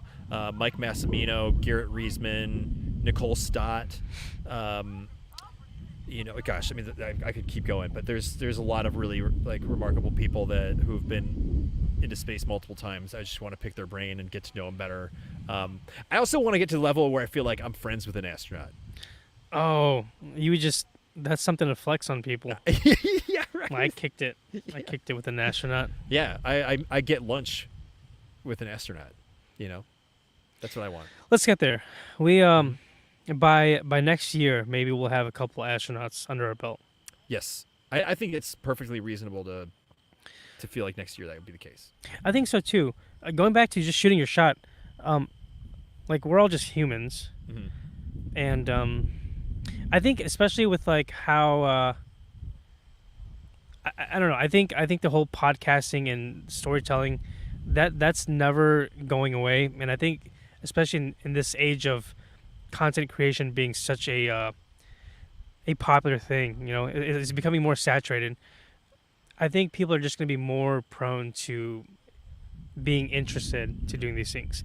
Yep. There are a few people that you know I reached out to and they just weren't really they'd never done a podcast and they're kind of like scared about it. So I get it, but I think eventually I could see it just being like the new normal. Yeah. You know? Mm-hmm. Well, what's cool, like, and we won't get into the weirdness that's wrapped up in this topic, but there's been so many of these like high-profile political figures doing podcasts recently. They've been on Joe Rogan, Lex Friedman, like, and these are kind of these. That's right. Yeah. Views into these huge figures that are otherwise you only see them in snippets or in like really fiery debates. True. I'm going to pull myself off of that road real quick, but just to prove, like, there's a lot of interest that people want to see these like unfiltered representations of people, so you can sit down with them for an hour or 3 hours. And I think there is just much more of a desire for that over normal like news outlets or broadcasting of stories. So like this platform, I do agree. I think people are going to be generally way more interested in trying to seek doing this. It's almost like you can't get enough of it, you know? Mm-hmm. So I don't know. I agree. There was a time where I didn't watch podcasts. And I think the main difference between preferring to watch something like a podcast versus like snippets or highlights is that generally speaking, you kind of get to know people better. It's not like to a certain extent. I maybe there are some podcasts that could be a little bit scripted, but for the most part, at least for us, we're kind of just like you're hearing it kind of raw. This is as real as it gets. There's no hey man, like here are these things I need you to say, and then you're gonna make a cool little video. You're getting to ask whatever question you want, and however they respond is however they want to respond. Right. Totally. And you just you get that like it's the best form, I think, in a podcast scenario. Mm-hmm. Do you remember when podcasts started? I don't. I had an early experience with it. It was probably like 2007, something around that time when I remember listening to my first podcasts. I actually listened to a Harry Potter podcast called Pottercast, and it was fantastic. Pottercast? Yeah, because like the books were like the last book was coming out and everyone was all hyped about it. Yeah. But never in a million years did I think I'd be hosting one. I always thought it was cool, but like the level of value that they've evolved into like is insane, and I like love that it exists. Like I'm it's one of those forms of media that I feel like we kind of did it right. Like I don't really think it's possible to do it like really wrong. Maybe I might eat my words there, but there's probably people find ways to do stuff. But I think it's a really cool form of media, and I really hope it doesn't go away anytime soon. I hope it continues to pick up steam. Same, man. I enjoy it. This has been such a good learning experience for me, and one of the biggest things, and we probably talked about this before, is I personally want to challenge myself with just becoming a better communicator and being a better storyteller, and just also being a better listener, because that's something that I think a lot of people struggle with. If you aren't like, I would argue that most people just aren't that at the level where they can truly have decent communication skills. Right. And a good example is there might be a time where you come across someone and just how they speak, you're like, oh my god, who is this guy? Who is this person? And they could literally tell you the most. Like they could talk about tying their shoes, but then how they're doing it, how they're presenting themselves, their tone of their voice, everything about their charisma when they're speaking, it makes you think like this person, there's something special about them. Mm-hmm. I think doing a podcast is probably one of the ways to get to that level, and I want us to get to that level. Dude, I think we're on the fast track. Yeah, for sure. I want to say what's up, Joe. Joe, Godfather Astro in the chat here. Hey, yo, bada boom, bada boom. Welcome in, man. If you guys want a real throwback, Joe was the OG guest on the Galactic Window Space Podcast, early September 2023. So if you guys want to go back and watch that episode, damn, a whole year ago. Yeah, it's been a year. So we got a veteran in the chat, everybody. Let's go. I saw this one. Gloria said this is in reference to who we would want on the podcast and which astronauts. She suggested, how about Mark Kelly? And honestly, I'll be like, yeah, because he's a senator in Arizona now. Mark Kelly. He's the twin of Scott Kelly. Both were astronauts. Any relations to R. Kelly? Dude, I couldn't. That's such a bad joke. This is not 0% funny, dude. That felt so good to say that, though. I'm so sorry. Oh, you were just like a geyser waiting to.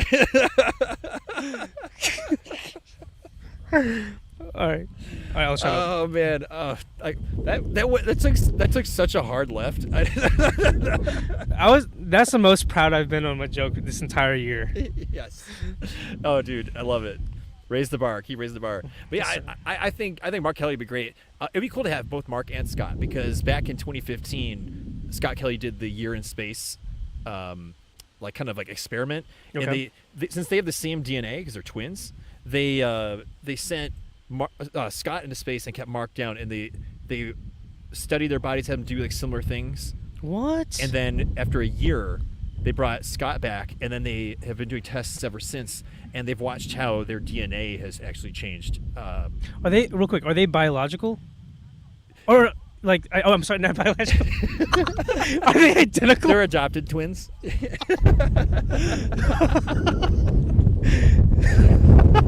Are they Siamese? I don't know. Yeah, dude. Are they photosynthesis twins? Are they identical twins? Yeah, they are identical twins. That's Okay. correct. Yeah. Not that I don't know if that think would so. make it. I think they are. Yeah. Well, I don't think that would make much of a difference in terms of DNA, anyways. Okay. Oh yeah. Right. Well, no, they'd have to be identical, because if they're fraternal, they would have different DNA, because different traits get pulled. Like like if that makes sense. So yeah. So they have to be identical. But either way, they brought them back, and they've been like watching how their bodies changed, being exposed to radiation and being exposed to weightlessness, how that affects your body, and all the things that go with being on orbit versus Mark, who stayed down. And it's one of the coolest things. So like, I would love to have both of them on the show to ask them real questions about that. How's that going? What was that like? And they're both flown multiple times. They were shuttle astronauts. And Mark, they were both pilots, which is super cool. I read Scott Kelly's book Endurance, and that was fantastic. Correction, I listened to it.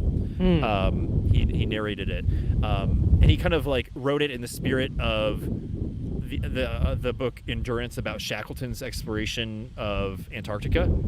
So it was kind of like exploring space, equivalent, like parallel. All the parallels were drawn there. It was pretty cool. So yeah, definitely a lot to talk about with those guys.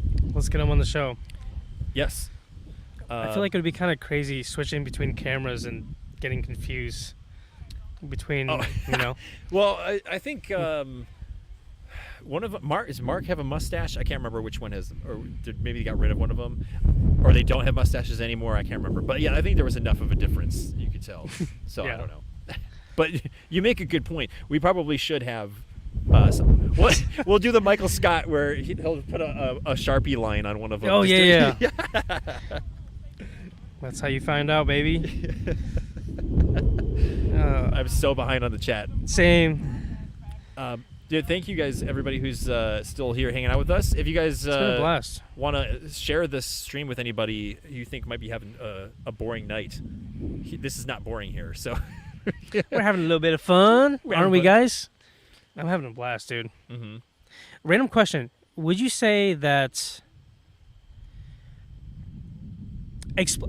Explain how different it is doing this podcast like in person versus doing it over the computer.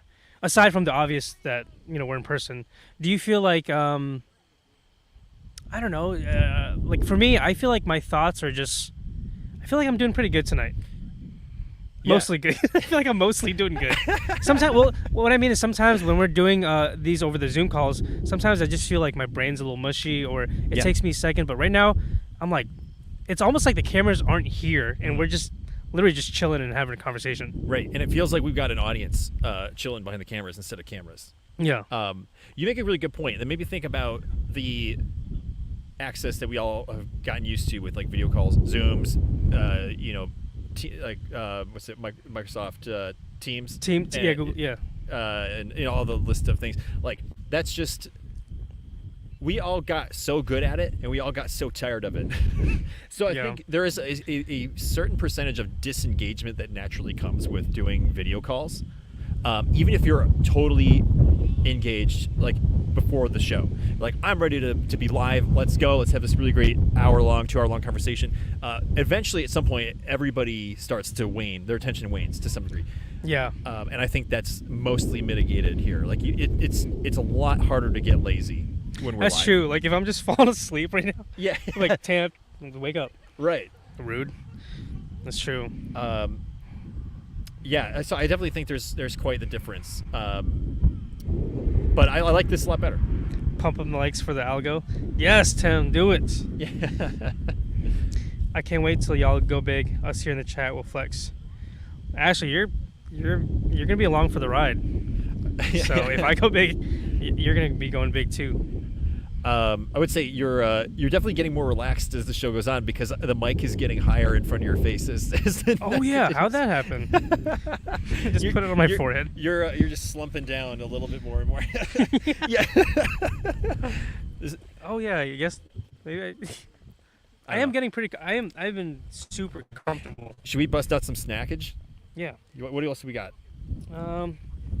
Let's see. Everybody, are you out there in the chat? Are you guys eating anything while you're watching? If so, let us know what you are eating. What are you consuming? Oh yeah, we got hot fries, sour worms, and Kit Kats. Want a Kit Kat? A Kit Kat. Yeah, hit me up, please. This is a fun size.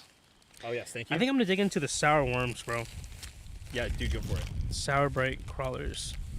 This is fantastic. I love it. So you guys just get to watch us Mukbang. continue to consume. Yeah. Mukbang. Oh my gosh. Sophia in the chat saying, "I love your videos." Oh damn. I'm assuming you mean tan. So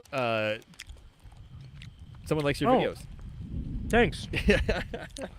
I appreciate that. Mm-hmm. I just love that I can hear all the. Can you? It's great. I love it. It's like you said, it's ASMR. You're so good. Pumpkin seeds. Someone's eating pumpkin seeds. Star Woman's eating pumpkin seeds. We've got chocolate chip cookie.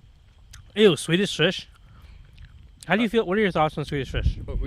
Swedish fish. Yeah, blood. Well, I was telling you how I don't enjoy like fruity candies for the most part, so I've not partaken in Swedish fish.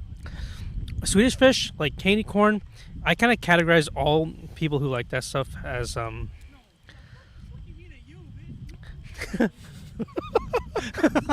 Never mind. You guys are cool. I'm just kidding. I never got into Swedish fish, so who am I to? I don't know. That's okay. Dude, so gummy nerd clusters, my favorite, dude. Oh, Love them. there you go. Yeah, Joe's got you your hookup there. Mm-hmm. You got a guy. Let me fix this. So let's just talk about happenings in the night sky. I think it's a good little shift there. Yeah. We've been having Comet, Suchinshan Atlas. What do you call me? Yeah. What the hell? Say that to my face. You won't. Yeah, right. Every time. Tread lightly, Nick. Tread lightly. Nick always just makes fun of me and calls me racial slurs. What is I'm getting framed here. Who framed the Orbital Alliance? It's like a sequel to Who Framed Roger Rabbit. Yeah, Comet Suchin-sen. Yeah. That's been like quite the spectacle in the night sky. So hopefully some of you guys got a chance to see it. It was naked eye visible for a couple of days. So cool. Now it's not, and it's been fading away into the night sky. Abyss. The tail's getting smaller. The intensity, the luminosity is getting dimmer. But if you were here, we were talking about night vision. I bet it would be pretty cool to see with night vision at this point. You'd probably be like seeing a nebula, you know. We did that whenever I think the window between October 12th and the 17th. I would say that was when it was like almost at the peak. That's when it looked really good. And there are a few nights where I would just stream it with just the night vision, and you could see it like wide view, and it looked so incredible. And then putting it up to the telescope and actually seeing like the nucleus or the head of the comet, incredible. And it's still visible if you have some kind of optics. It's no longer naked eye visible, like Nick said. I've tried looking for it even at a dark site, and it's really tough. But if you have some kind of binoculars or a telescope and you know where you're looking, you can still try to catch it. But I would say do it sooner than later. Yeah, for sure. Like oh dude, there's a huge spider walking across there. Look at that. Is that a spider? Oh dude, that's a spider. Dude, that's a tarantula. No, that's not a tarantula. Dude, oh my god! The cricket's gonna fight it. Oh Dude. My gosh. Okay, so there's like freaking huge crickets walking around all night. I got my money on the cricket. They are duking it out by our power strip. Dude, are they gonna do it? No, dude. No, I like fight. Oh. Oh no, I totally Where'd it go? I fade to black on the shot. Hang on. Oh, there we go. We're back. Dang. I bumped the switcher and hit fade to black. Damn. That took such a wild turn. What do you mean? What would the outcome be? What A of spricket? Of a cricket? Yeah, Oh. yeah. I think so. I think that's exactly what would happen. Chat, you can't see this, but I don't know if it's the lighting, but there are like crickets everywhere. Yes, there are. Oh, dude. Oh, dude, that one just. There we go. There's so many of them. They probably smell our food, bro. Yeah, they do. Or they just like space. Yeah, I think that's the more accurate analysis. It's like, damn, this podcast is so freaking good. I'm gonna subscribe and like it and share it to all my other cricket friends. Hint, hint. I don't know which camera to look at. Is it this one? No, that one. I had to hide the video. Yeah, the fade to black. It was too obscene. I was upset not seeing it, but I saw it on your live. Nice. You like hot Cheetos? I do. Mm. I have hot fries, but hot Cheetos are pretty good. Yeah, they're delicious. I think I'm getting sick from this, man. Yeah, you are. Yeah, Oh no. I don't feel good. Um, Let's try the hot fries.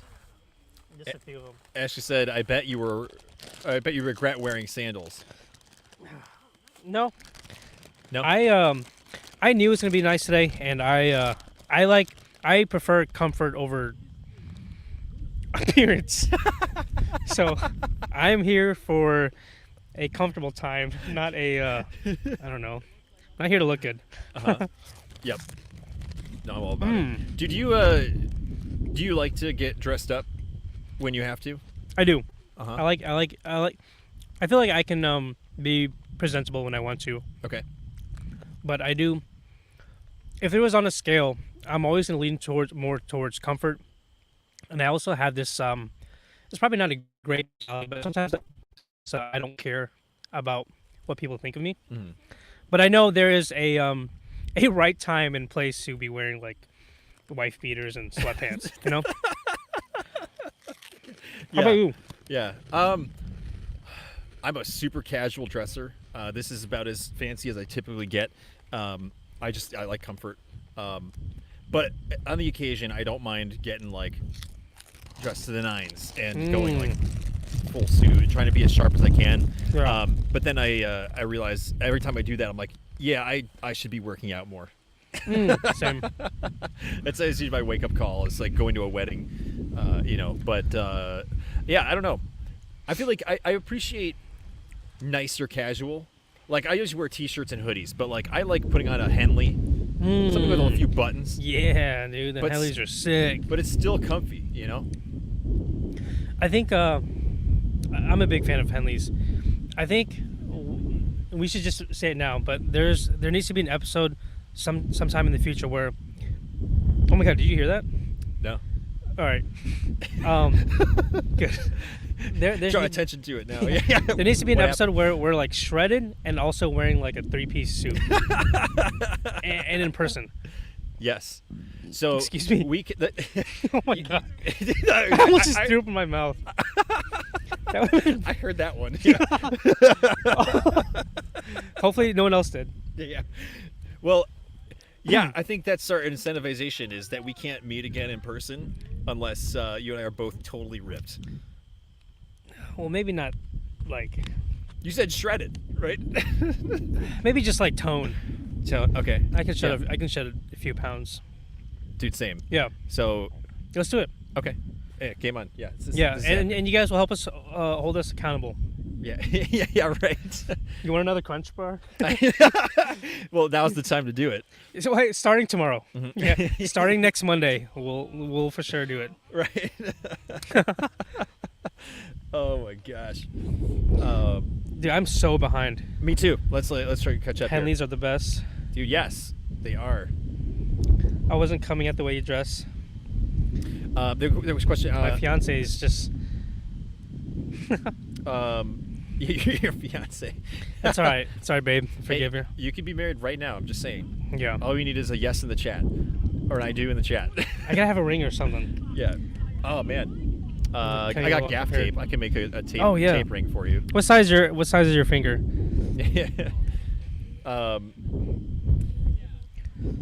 Oh my gosh. Yeah. So, A live stream that lasts 24/4. 24. What does that mean? Just I'm assuming that was just a typo. Meaning 24/7 live stream. like you can't do the weekends, but you can do Monday to Thursday. Or, I mean, yeah, maybe. I'd be curious to do like a super long live stream because I know there's a lot of people who do like fundraisers. Yeah. I've seen people who they play video games for 24 hours and try to raise money Damn, for dude, charities, that's gnarly. which is like really cool. So maybe we should find a charity at some point and do a charity stream where you and I just like eat Taco Bell relentlessly and and just I think we can do it. Yeah, you think so? Yeah, I don't know. I feel like we're both pretty good at committing whenever we want to do something. I feel like we haven't really backed away from it. We're like, dude, we're doing it, and I think both of us holding each other accountable really helps. Because I ain't trying to let you down, man. You know what I mean? Yeah, right. But I will say the longest live stream I've done, it was on TikTok. We did a stargazing stream. OGs in the chat, if you guys let me know if you guys were there for the stream. But we did the Geminids meteor shower, and we caught 760 plus shooting stars in my live, Dude. which is insane.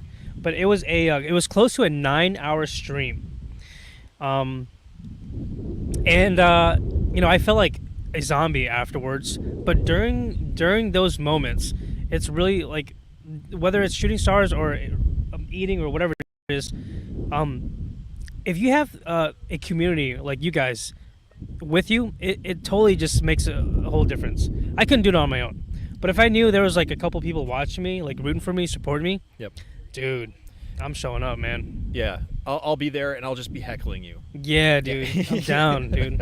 I'm down. Yeah. What sorts of charities do you think we could do? Like, the first thing that comes to mind is like supporting dark sky sites and funding Ooh. dark skies. I like that. That'd be like the one place I feel like we could help generate some support for. Yeah, You know? that's really good. Dark skies is the first thing that comes to my mind as well. So our astronomy club, the Astronomical Society of Eastern Missouri, we have this program where we loan out a bunch of telescopes to public libraries. So for people who want to get into astronomy, but maybe it's not feasible for them to purchase one, they can actually check one out at their local library. So something along the lines of having easy access for the average person to be able to like have tools like that, I think would be cool. Yeah, for sure. And like trying to create like new hubs for that Yeah, kind of thing, dude. like all over. That would be sick. I mean, like, what if you got to a point where you could talk to a youth, like somebody who's maybe like, 10 and under. I mean, no, that's a little bit young. Like maybe like 15 and under, and like you would never find a child who has not tried a telescope. Yeah. Like where it's like it flips on the inverse, where there's just like predominantly a demographic where it's like, yeah, we've used a telescope before. I would love to hear that because yeah, it kind of just feels like it just seems like anytime I mention the word telescope, it's always this not scary thing, but it's this thing that's kind of like out of reach. Like, oh, I don't know like if I could afford one of those, or I don't know if I know anyone that has one. But Right. It doesn't have to be like that. They're a lot more affordable than you guys think. Right. It doesn't have to be this scary professional thing. The average person can be able to get a telescope and look at really cool things in space. Right. Yeah, and it's not like buying a car, where it's like, oh, I got to drop 30 grand. It's Yeah. like it's accessible, and in the most senses, you can have access to one for free, which is cool. That's a good idea. Everybody in the chat, sound off and let us know. Give some charity ideas that you guys like. And it could be anything, like literally anything. Let's not like limit the To astronomy. potential. Yeah. Yeah. We were just brainstorming some. But what are some of your favorite charities? We might consider them as we consider doing sort of like a super long live stream in the future. So let us know. The wind has both of y'all looking like Beyonce. That's super funny. Oh yeah, your hair is like majestic, dude. It's just fine. It's Dude, floating in the wind. Look at this little flutter right here. Yeah, I like that. Yeah. I feel like we should have some people like with fans in the back, like, just all the time. So when the wind dies down, we can just have like some like perpetual breeze. Yeah. Or we should podcast in slow mo, so we can just look like really majestic with the lighting and everything. Yeah, look like Fabio. You'd hit that one a lot more accurately. Fabio? Who's Fabio? I don't know how to describe him. One of those like. Is that the A guy? Or No, that's the Fonz. Oh, both F's. Yeah, F's in the chat. Fabio. Fabio was like kind of this like was it the 90s? Hold on, with his ethnicity. White. Oh, I think Fabio. I don't know what nationality, but he had like flowing blonde hair, muscly, kind of like like stereotypical like hot guy in the 90s. Nice. Thanks, man. I think that helps. Thanks for the confidence. Yeah, you can pass as Fabio. Nice. But yeah, we do get this nice wind blowing here in our hair. Yours is flowing too. Well, we got these like backlights too that are kind of highlighting our hair a little bit. Yeah, this is important, man. The lighting behind us is probably what's making us look really cool. Mm-hmm. It's little things like that, man. Dog and cat rescues. I am very supportive of this. That's a good charity. I like that. Supporting like either local shelters or like larger organizations. Yeah, big fan of dogs and cats. Mm-hmm. The Godfather Astro Fund for Night Vision. Ooh, that sounds like a good charity we can support. I think so. You just got to let me use it, dude. Yeah. Godfather, he also says, do a make me laugh stream. Have you ever seen those? Maybe. Basically, it's like I've seen them on TikTok, but I'm like I'll scroll and then it'll just be some person that says, like make me laugh. Okay. Or we'll end the stream if I laugh or something. Mm-hmm. I don't know if I could. I don't know. I think I would last long. Right. I think I'd want to engage naturally. Yeah. I'd crack. I also have been notorious most of my life for being a giggle pants. So like I think I just don't think I'd be able. Yeah, I don't think I'd last very long. Yeah, that doesn't sound like I want to laugh. There needs to be a stream where it's. Yeah, I don't know. Yep, but I mean it's. Yeah, I think there's a potential for a lot of cool challenges. But wait, hold on. Did I get it wrong? It's make me laugh.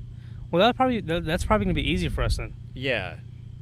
We'd be laughing too much. So is it just like, hey, tell me a joke in the chat?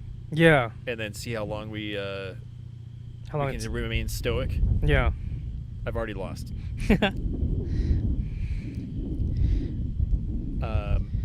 Let's see here. Okay.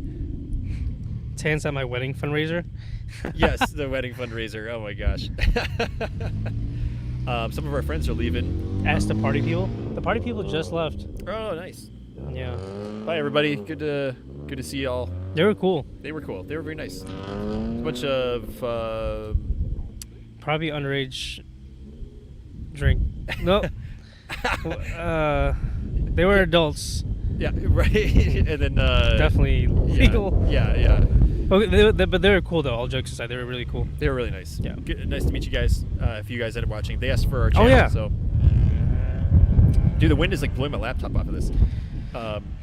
Dude, as much as the wind was a thing tonight, I think I would say this is probably one of my favorite podcasts we've done. Yes. Hands down. Yeah.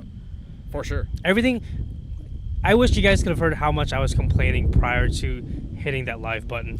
We were just kind of like stressing out. Stressing out. Hold on. Oh shit. Oh my god, dude. Is it? I gotta stop because I jinxed the last one, dude. You freaking did. All right, quick story. We were fine. The wind was really gnarly, like it is now, and nothing happened. Nothing knocked over until I said, I don't remember what I said. Like, dude, I hope nothing doesn't get knocked down. Yeah. And what? Within like minutes? It was like 1 or 2 minutes. 1 or 2 minutes, this light fell down and it broke. Yeah, right. So never mind. I'm just not even gonna entertain that. But just saying that this has been a blast, and I think with the Starlink, being concerned about Starlink and the connectivity problems, and then the light and the wind and everything else, I'd say tonight, success, man. 10 10 out of 10. Yeah. Yeah, would do again. Yep. Oh my goodness. Stars. Oh. Stephanie goes, you were totally stressing out on TikTok on your stream beforehand. No, it wasn't. Yeah. Get a close up on this man. Is he telling the truth? Yeah. He's shifty eyes. He's sweating a little bit. Wait. What about my eyes? Shifty. What does that mean? Like looking back and forth. Okay. Are you trying to Who Framed Roger Rabbit me again? Yeah, walking eggshells, man. Dude, no. He's out after me. I'm not after anybody.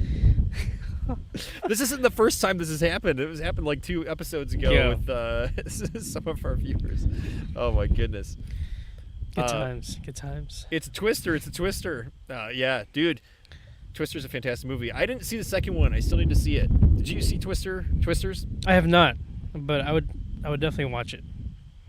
Yeah, Big fan of the old one. Good movie, the OG one. Mm-hmm. Definitely an awesome podcast. Thank you so much, Star Woman. Appreciate your support. Thank you for being here. Yeah, Star Woman's been also an OG supporter. Let me sit up. I've been slouching lower and lower. You slouching, bro. Oh man. Blue Eye says, take the podcast on the road. Yes, let's do it. Like while driving? Well, hey, you could plug Starlink into your car probably, and that would be an interesting podcast. Both of us, like you driving and then passenger princess. Yeah. My concern would just be like focusing. I wouldn't want you to. Yeah, I've noticed you've been using that term passenger princess. Am I using it correctly? I've never heard that. I always just heard riding shotgun, but I just learned it, so I just wanted to start using it more. Watch, it's like some really derogatory term. Oh well, that sounds cool, man. Oh boy. Yeah, well, I've always dreamt about doing the podcast in some place like pretty cool. Like, I really want to do it in like some, like, let's go to like Johnson Space Center and do a podcast in the Neutral Buoyancy Lab. That would be so they'll let us do that. But we gotta shoot our shot, man. Yeah, like let's get in some cool environments. It's wind's picking up again, but hopefully we can do something like that. It'd be neat to like find a way to. Well, we would have to change the time of the podcast, but we could do something during the day with like be out in like Kanab, Utah. Shooting the hoodoos. Yeah, right. Yeah. Power, of course, is the dude. issue. That would be cool to be out in the middle of the desert. Mm-hmm. Yeah. That would be cool. That and then one of these nights, man, we gotta try doing it whenever the stars are out. Right. I would love to be able to show all of you guys just all the stars that would be behind us. Right. We were getting ready. Have we looked? I think it's pretty overcast at this point. Yeah, let me check the night vision. These lights are so bright, I can't see anything beyond our little ring here, or little circle. What's up? I was gonna say, even if it was like super clear, we wouldn't know. No, we wouldn't. Because of all the lights. This is exactly why we can't see stars when we take pictures on the moon. It's the exact same. It's just the lights in your this is true. eyes are so bright that you can't expose for the light and the sky at the same time. Damn, dude. That's good. Conspiracy busted. That's a good nug. That's a good nug. If you guys can make it in rural Missouri, why not anywhere and everywhere? That's a good question. I think ultimately we got blessed with having 2 electrical outlets run right over here out of a concrete post. So we are able to power all the lights and the Starlink really well. Tan's got a battery, but that would run out pretty quickly just from Starlink alone. Like, we'd be able to fund the internet with it. Power it. But like, we wouldn't be able to power all these lights for a couple hours. Yeah, we might be able to do like a 5-minute podcast if we ran everything. Maybe, maybe I don't know. Maybe an hour. We never actually tried, but I'd imagine these lights here take up quite a bit of juice. Starlink, I know, takes quite a bit of juice, and then we have the laptop, and then whatever else we need to plug in. Right, for sure. Yeah, it's like doing these tests though gives us a sense of like what the limits are. Like, I'm honestly waiting for my camera to die here, probably in the next 20 or 30 minutes. Right. Yeah, it's about that one's the only one running on battery, but it'll be fine. You guys can just look at me. We're hardwired.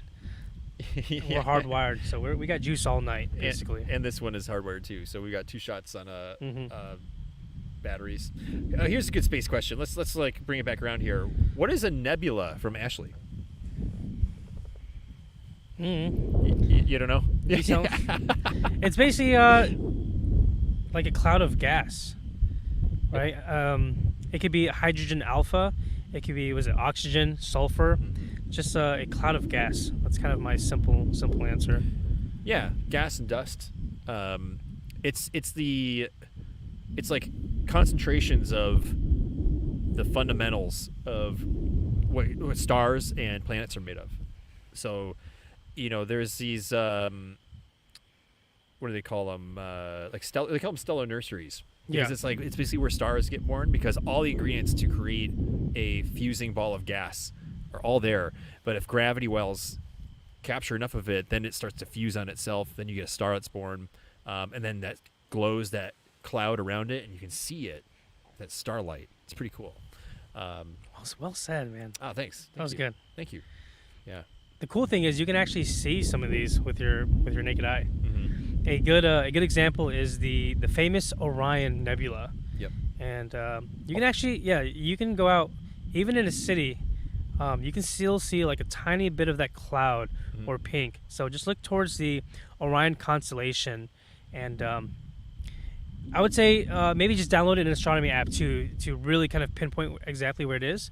But if you find the Orion Nebula, you realize why it's so famous, because it's such it's an awesome beginner's target. And even though, like, I've been doing astronomy for about 4 years, and it's just one of those things that never get old. You can show anyone, and it's usually just a really, really cool reaction to them seeing it for the first time. Yeah, I remember seeing it through a telescope for the first time, and I couldn't believe I had that kind of power, like the Great Orion Nebula. I'm like, I'm doing this? Like, this is insane. Yeah. I think I was like 18 at the time or something like that, and I was like, this is like pro level stuff in my driveway. Yeah, I would say anyone who sees the Orion Nebula for the first time through a telescope, it is a remarkable feeling. Yes, it really is something that you won't ever forget, for sure. It's a very special moment that you kind of just have with the universe. Right. It always takes me back, and it just kind of makes you realize like how crazy things are out there, like how big space is and how cool it is. Dude, Stephanie put in a really good point here. They are also basically star graveyards as well. They can be the birthplace of new stars and remains of dying stars. Planetary nebulae. What can happen is when a star goes supernova and explodes, it sheds all its layers of gases out, and it creates sort of this cloud, and it leaves a white dwarf or a neutron star, I think. Correct me if I'm wrong. And then you get this kind of core, but all these like gases go out, and those, like, if you look up the Ring Nebula, M57. Yeah, dude, that one's cool. That was so cool. Like, that's an example of a planetary nebula, and you can see those colors and the different gases. Like, I'm on the wrong shot. And the different gases like emitting from it, and you can, if you look closely, you see the little star remainder in the middle, which is pretty neat. So they're also the death of the stars. remnants. Yeah. Yep. That's crazy to think about. Mm-hmm. Because one day our sun will also be like that. Right. We will no longer be here, and maybe there will be another civilization out there that will once say, "Oh, that's the Sun Nebula." Well, no, whatever they call it. The Sol Nebula, but not the Sol Nebula, like SOL. Oh, yeah. But yeah, that's inevitable. Yep. Right.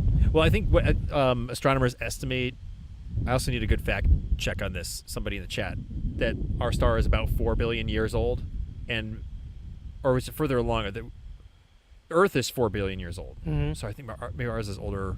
And like stars are like estimated to be like 8 to 12-ish billion years worth of fuel, depending on how much they got. I could be wrong about that, but just to give like a very general frame of reference for the life of a star. So we're good? Yeah, we got some time? We're kind of in like the middle of our star's life cycle. All right. I was getting worried for a second. Yeah. Well, like, I love this time. Like, there's a lot of illustrations in like astronomy textbooks that kind of give a perspective on how much time has passed while the Earth has existed. And so if you could cram the entire timeline of planet Earth into one calendar year, humans only showed up at like 11:59 on December 31st. Wow. That's like how recent humans are. That's crazy to think about, man. And I think dinosaurs, like Jurassic period 65 million years ago, I think it was like December 1st. So the Earth itself is January through November old, estimated. Like that's how long that is. And to add extra context, I think I've heard this before too, that like the difference between a million and a billion, a million seconds is basically like 11 days, and a billion seconds is 31 years. So Damn. if you think about years, That's crazy, the Earth dude. being 4 billion years old, that's a lot of millions. If you really think about it. Sometimes I think, what if we're wrong? Like, what if like what we know as like history, there's this whole other extension that I guess wasn't like recorded. Mm-hmm. What if what you were saying is like just a tiny blip, and there's an extension that is even further. Yeah. You may have just. I think my brain's leaking out through my ears right now. Yeah.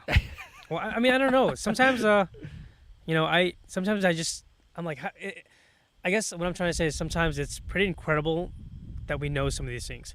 There are scientific and factual ways where you can figure certain things out, but to kind of get deeper in that, I'm like, what if sometimes we, because we make mistakes, or we learn something that disproves something else. Like, what if it is way, like, what if this is recorded history, and then what if it's actually like over here? It so could be, and that's like, it's insane.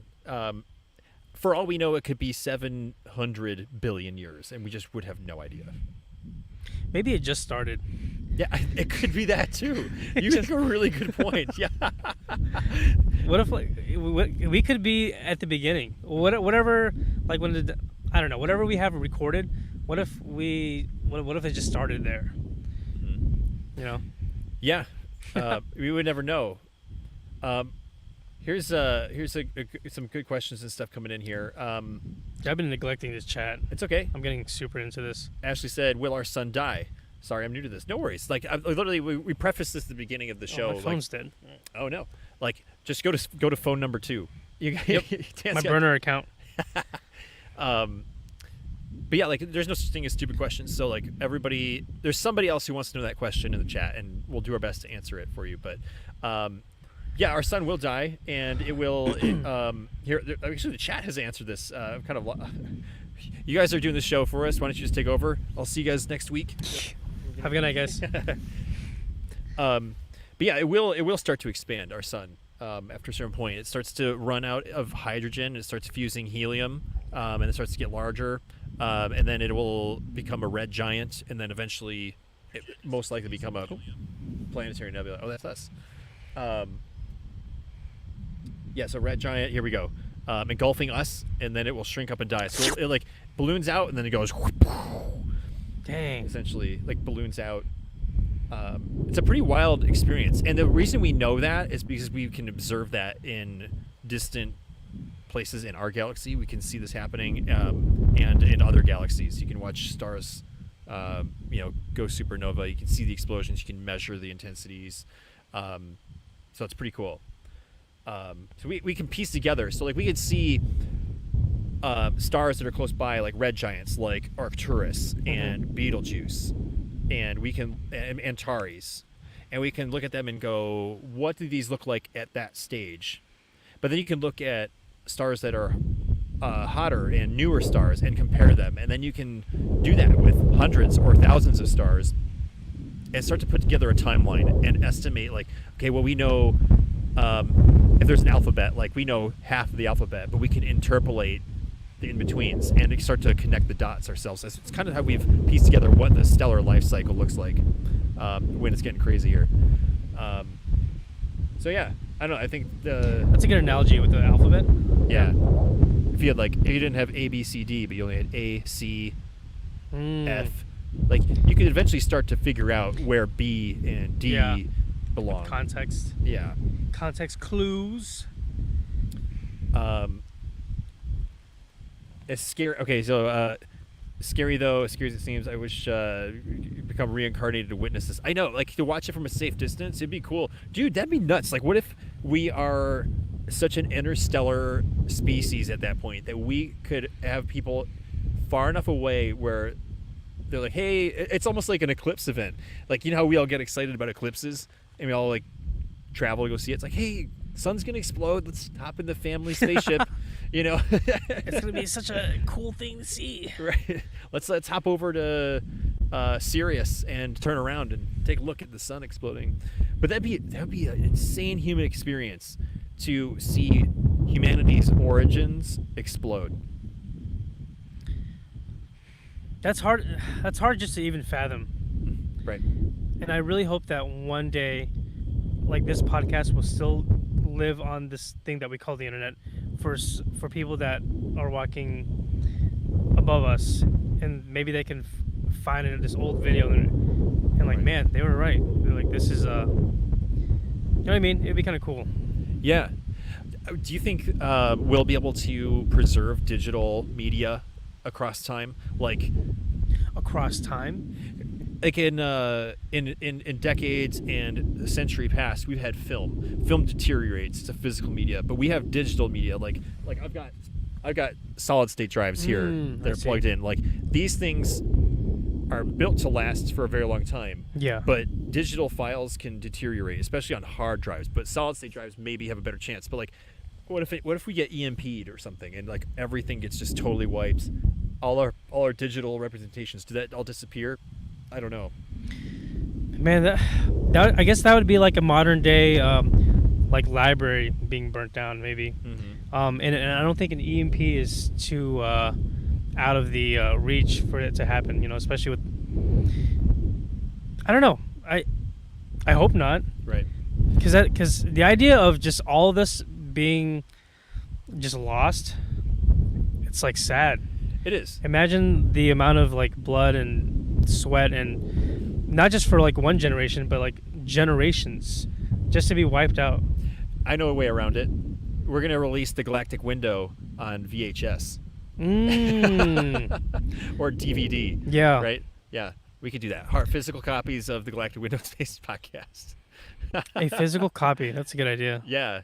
And then we'll just we'll bury it in the Earth, and then we'll send some out on probes into space. Like the Voyager mission? Exactly. Instead of a gold Oh, record, man. it'll be a golden DVD. And it'll just be my face and Tan's face. Like HD and the Blu-ray version. oh, HD DVDs. Remember those? Yeah. Rest in pieces. Or we can just burn it on like a Memorex CD. We can use Windows Media Player and just burn it on there. Oh yeah, Windows Media Player. Yeah. We can only have 12 episodes on there though. Yeah, oh right, good point. Yeah. Yeah, I hope that doesn't happen, man. Mm-hmm. I also hope that one day, even like long after us, these videos will still be there for someone to enjoy. Yeah. You know? I mean, like I have stuff from my grandparents and my grandfather's images. I have 8mm film, you know, and stuff like that, and I cherish it. And it's been digitized to increase the chances of immortalization. Yeah. And I cherish that to death. But I have like mere minutes of these like moments of these snippets of their life.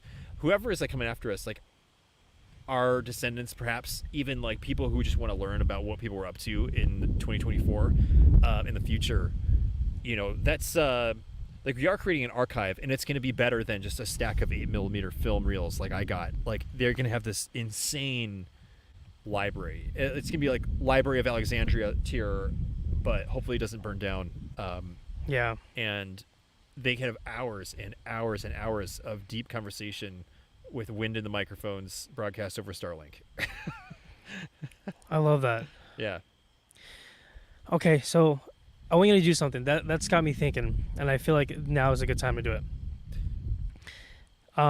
Let's I want you to give me or give the audience a message to the future.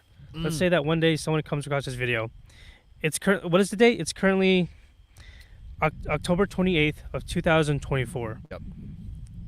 Yeah, maybe share a message with them. Oh boy. Okay. Let's see. Goodness gracious. That was an excellent question, and I'm trying to take it seriously, so I want to like ponder that. Do you have something prepared while I think, or do you want me to just I'm just going to wing it. Okay, great. Same. Like a buffalo wing? They're like, what is buffalo wing? Yeah, right. Buffalo wing? It's like the year 5000. Yeah. Here's my message to the future. I'm gonna link the recipe to buffalo wings in the description of this video. Make sure you try it. Resurrect the chicken. It's pretty good. Find DNA of a chicken encased in amber, just like Jurassic Park. And if you haven't seen that movie, find that movie first. Then come back, find a chicken in amber, resurrect it, kill it, and then fry it. And then Welcome. No, yeah. To take it more seriously, I think. Let's see, because you kind of got to think about like, who am I addressing? Yeah, that's a tough one too. When I asked that, I'm like, that's a really good question, and I don't know how I would answer it too. I'm still trying to think of it. Yeah. Because I'm like, you could think like, am I addressing the children, or am I addressing like It could be an alien. a dying race? Yeah. An alien. Oh, like so not like a human. Yeah, it literally could be an other life. I don't know who I would be addressing either.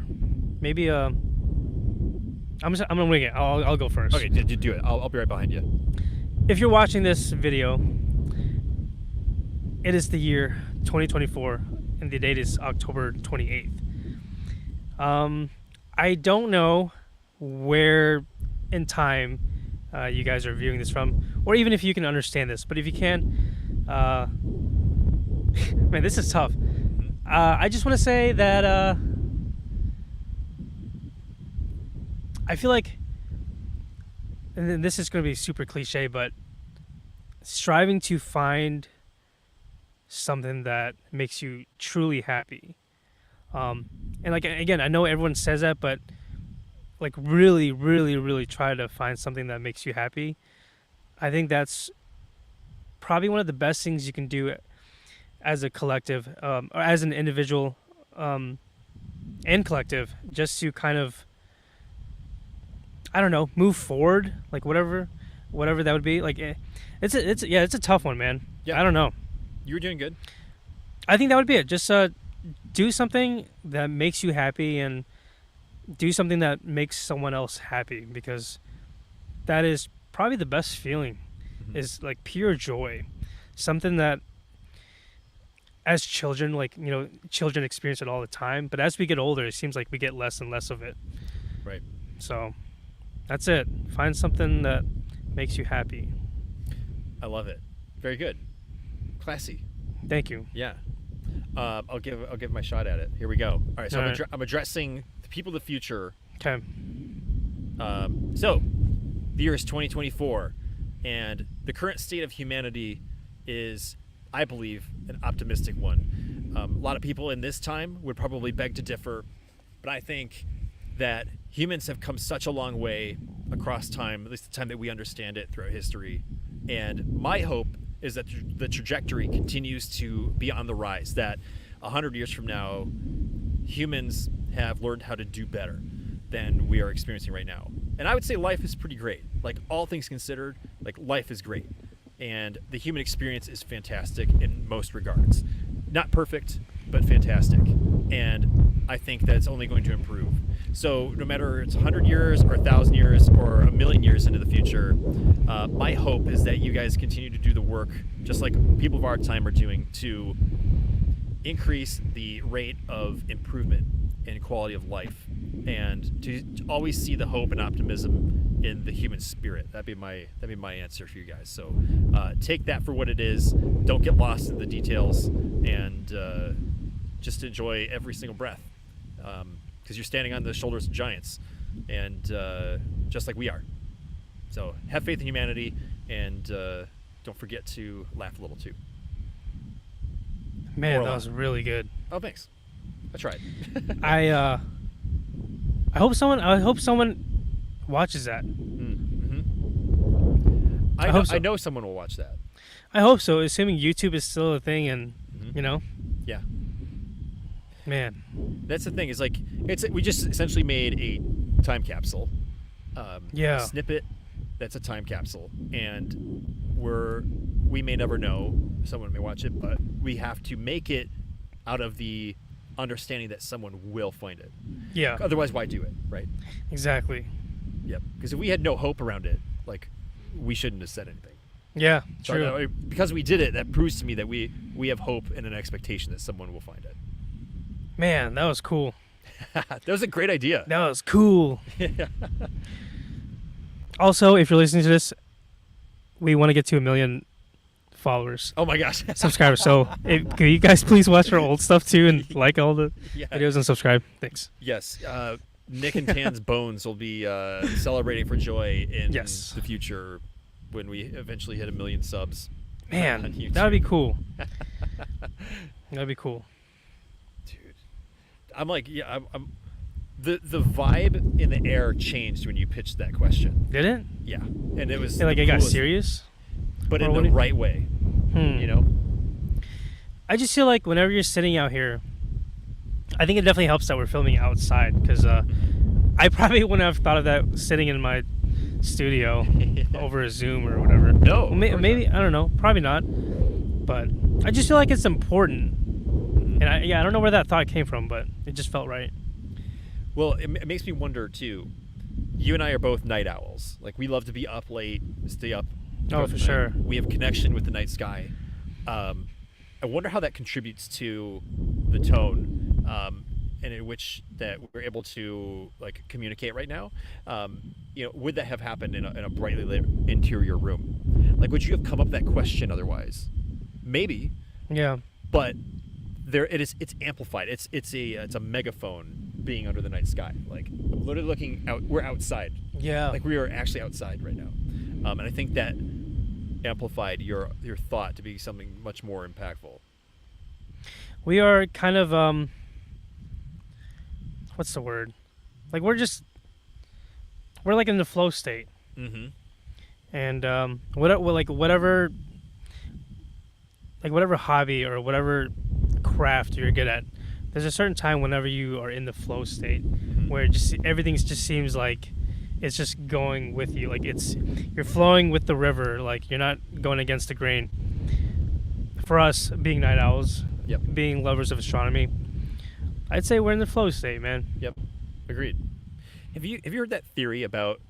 Because there's like morning people, there's early birds, and there's night owls, right? Have you heard that theory that people who are night owls are descendants from people who took the night's watch in like survival and tribal level human experience? So like perhaps there was like a castle or a town or maybe like a row of tents. Like, there are people who are designated to stay up all night to watch and protect from either wildlife or perhaps like the neighboring tribe or the rival tribe.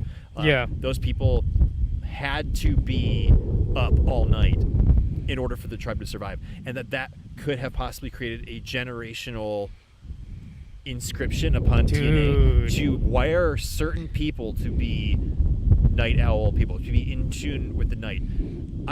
I think that could possibly be a little, as you would say, woo-woo, but I also have a lot of hope that there's something as cool as that happens. Like, the way that we are is affected by the actions of our predecessors, and like, that makes me proud to be a night owl, because I'm like, I wonder like what kind of cool and amazing things like my ancestors would have done, maybe to protect people, and it's kind of like carrying on a lineage.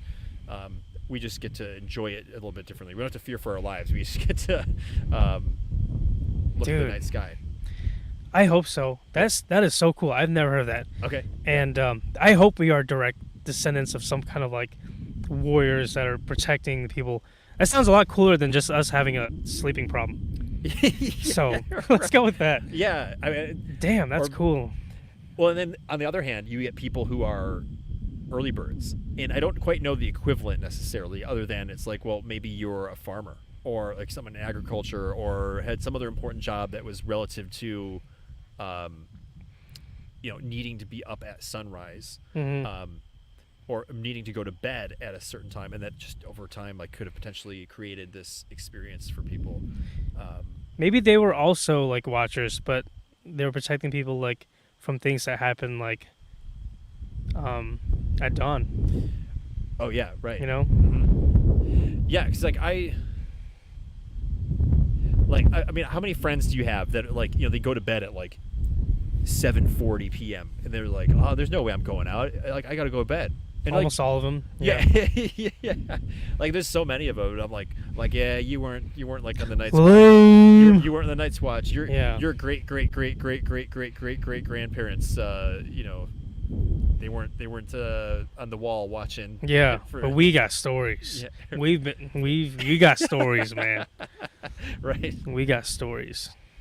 How do you handle that? Like when you have a friend who like you really want to spend time with, but they've got an early bedtime, and they will like not flinch on it. Do you have friends like that? I do. I would say a majority of my friends are on regular sleep schedules. I don't think I handle it, and it's kind of it's just a thing that I accept. I know that my lifestyle is probably a lot more different than theirs, and that's okay. We just make the times that they are available, I just try to work around their schedule because, it's a lot easier that way, I think. Yeah. How about you? Yeah, I've got a lot of friends who go to bed like super early, and I also, family and stuff kind of like dictates that a lot. Like you have kids who like wake up at like 5:30. Yeah. Without question, and you kind of got to meet that need. I get that, but I also I always feel like so wired to. Like the night doesn't start until like 10 p.m. for me. It's like, it's like the beginning. Dude, that's when the fun happens. Right. And there's like this sort of this energy that happens around that time. So like I just had a conversation. I was talking to some friends who we've sort of just been getting to know the other day, and I was telling them about the podcast, and they're like, "Oh, cool. When does it stream?" And I said, "Monday nights at 9 p.m." And they're like, "I'm in bed already." Yeah, same. Like, well, I guess you can watch the replay, but I always I'm like, well, stay up a little bit. Right. I'm like, live a little bit. Why don't you? Exactly. You're right. I'm just, I no shame there, because that's like obviously you got to respect that, and like a little shame. They're our friends. They should support us. Right. No, I'm just kidding.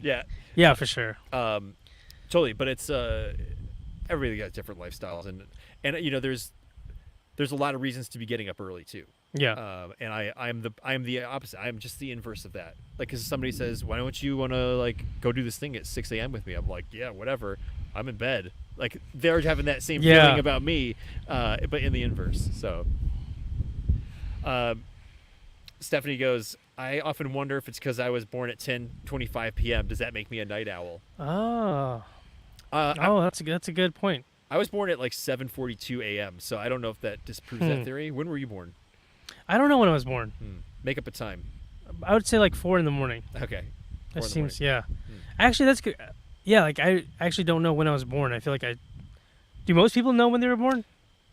I do, because my mom would always like text me at the time on my birthday, like, "You were born right now." Like, so I kind of just have it ingrained. Yeah, I'm gonna figure. Whoa, what is that? Whoa. What is what? Oh, damn, dude, that thing's massive. It's not a tarantula. It's that spider. Oh no, go away. He's coming over here. Oh no. Dude, he thinks massive. He is really big, and he's going right under me. Keep going that way. Thank you very much. We don't want any like wolf spiders biting us. Yeah, dude, in the thing's middle of the massive. show. Yeah, I mean, so Tiffy, Tiffy. Tiffy? Yeah. She we were born on the same day in the same year. I think within an hour of each other. You guys might be twins. That's what we were guessing, and she was born like a state away. So it was like pretty wild. That string theory. Right. Yeah. Exactly. Maybe we're just the same person. And from 2 different timelines, like how the Marvel timelines, where there's like all the different Spider-Mans. They're all there. There's a bunch of Peter Parkers, but they just have different stories. That's my guess. So somewhere out there's another podcast, but they stream at 9 a.m. Yeah. And it's Nat and Kanin. Yeah. So I don't know. Yeah. It checks out. The math checks out. But yeah, I like to think that theory is true. Oh, my phone started freaking out. All right, you're blowing up, dude. Yeah, it started vibrating. I don't know what that meant. Maybe they're listening. Yeah. Well, dude, yeah, we've been streaming for 2 hours and 20 minutes. It's been a long run here. How you feeling? I'm feeling pretty good. I think the weather tonight, just doing something new, having you guys watching us, seriously, is awesome. Yep. I feel pretty good. I'm also a little hungry. Yeah. A little munchies. I'm feeling too because we technically didn't eat dinner. Yeah. Oh, that's right. We had a really big lunch at like 2 o'clock. I'm just gonna give you my phone so you know what I'm talking about. Oh, that spider's back. Oh no, is it on you? It went under me again. Here, hold my phone. What is happening? Where'd it go? I don't know where it went. It's probably on you. Wait, why did you hand me this? Feel it.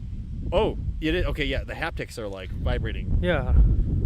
That's trippy. It's probably something woo-woo. I think so. It's Nat trying to communicate with you across space-time like an interstellar. Yeah. It's like the ticking of the watch Mm. with Matthew McConaughey. Maybe it's Matthew. Maybe your alternate tan is Matthew McConaughey. Yeah. Maybe. That's weird. Oh, well, That's not a theory. That's a fact. it's a fact. Yeah. Oh my gosh. But yeah, tonight's been fun. Again, I just want to thank you guys so much for hanging out. Had a blast. I'm looking forward to the wedding tomorrow. Actually, Yep. I'm so grateful to have met you. I've only known you for about 2.5 hours, but Right.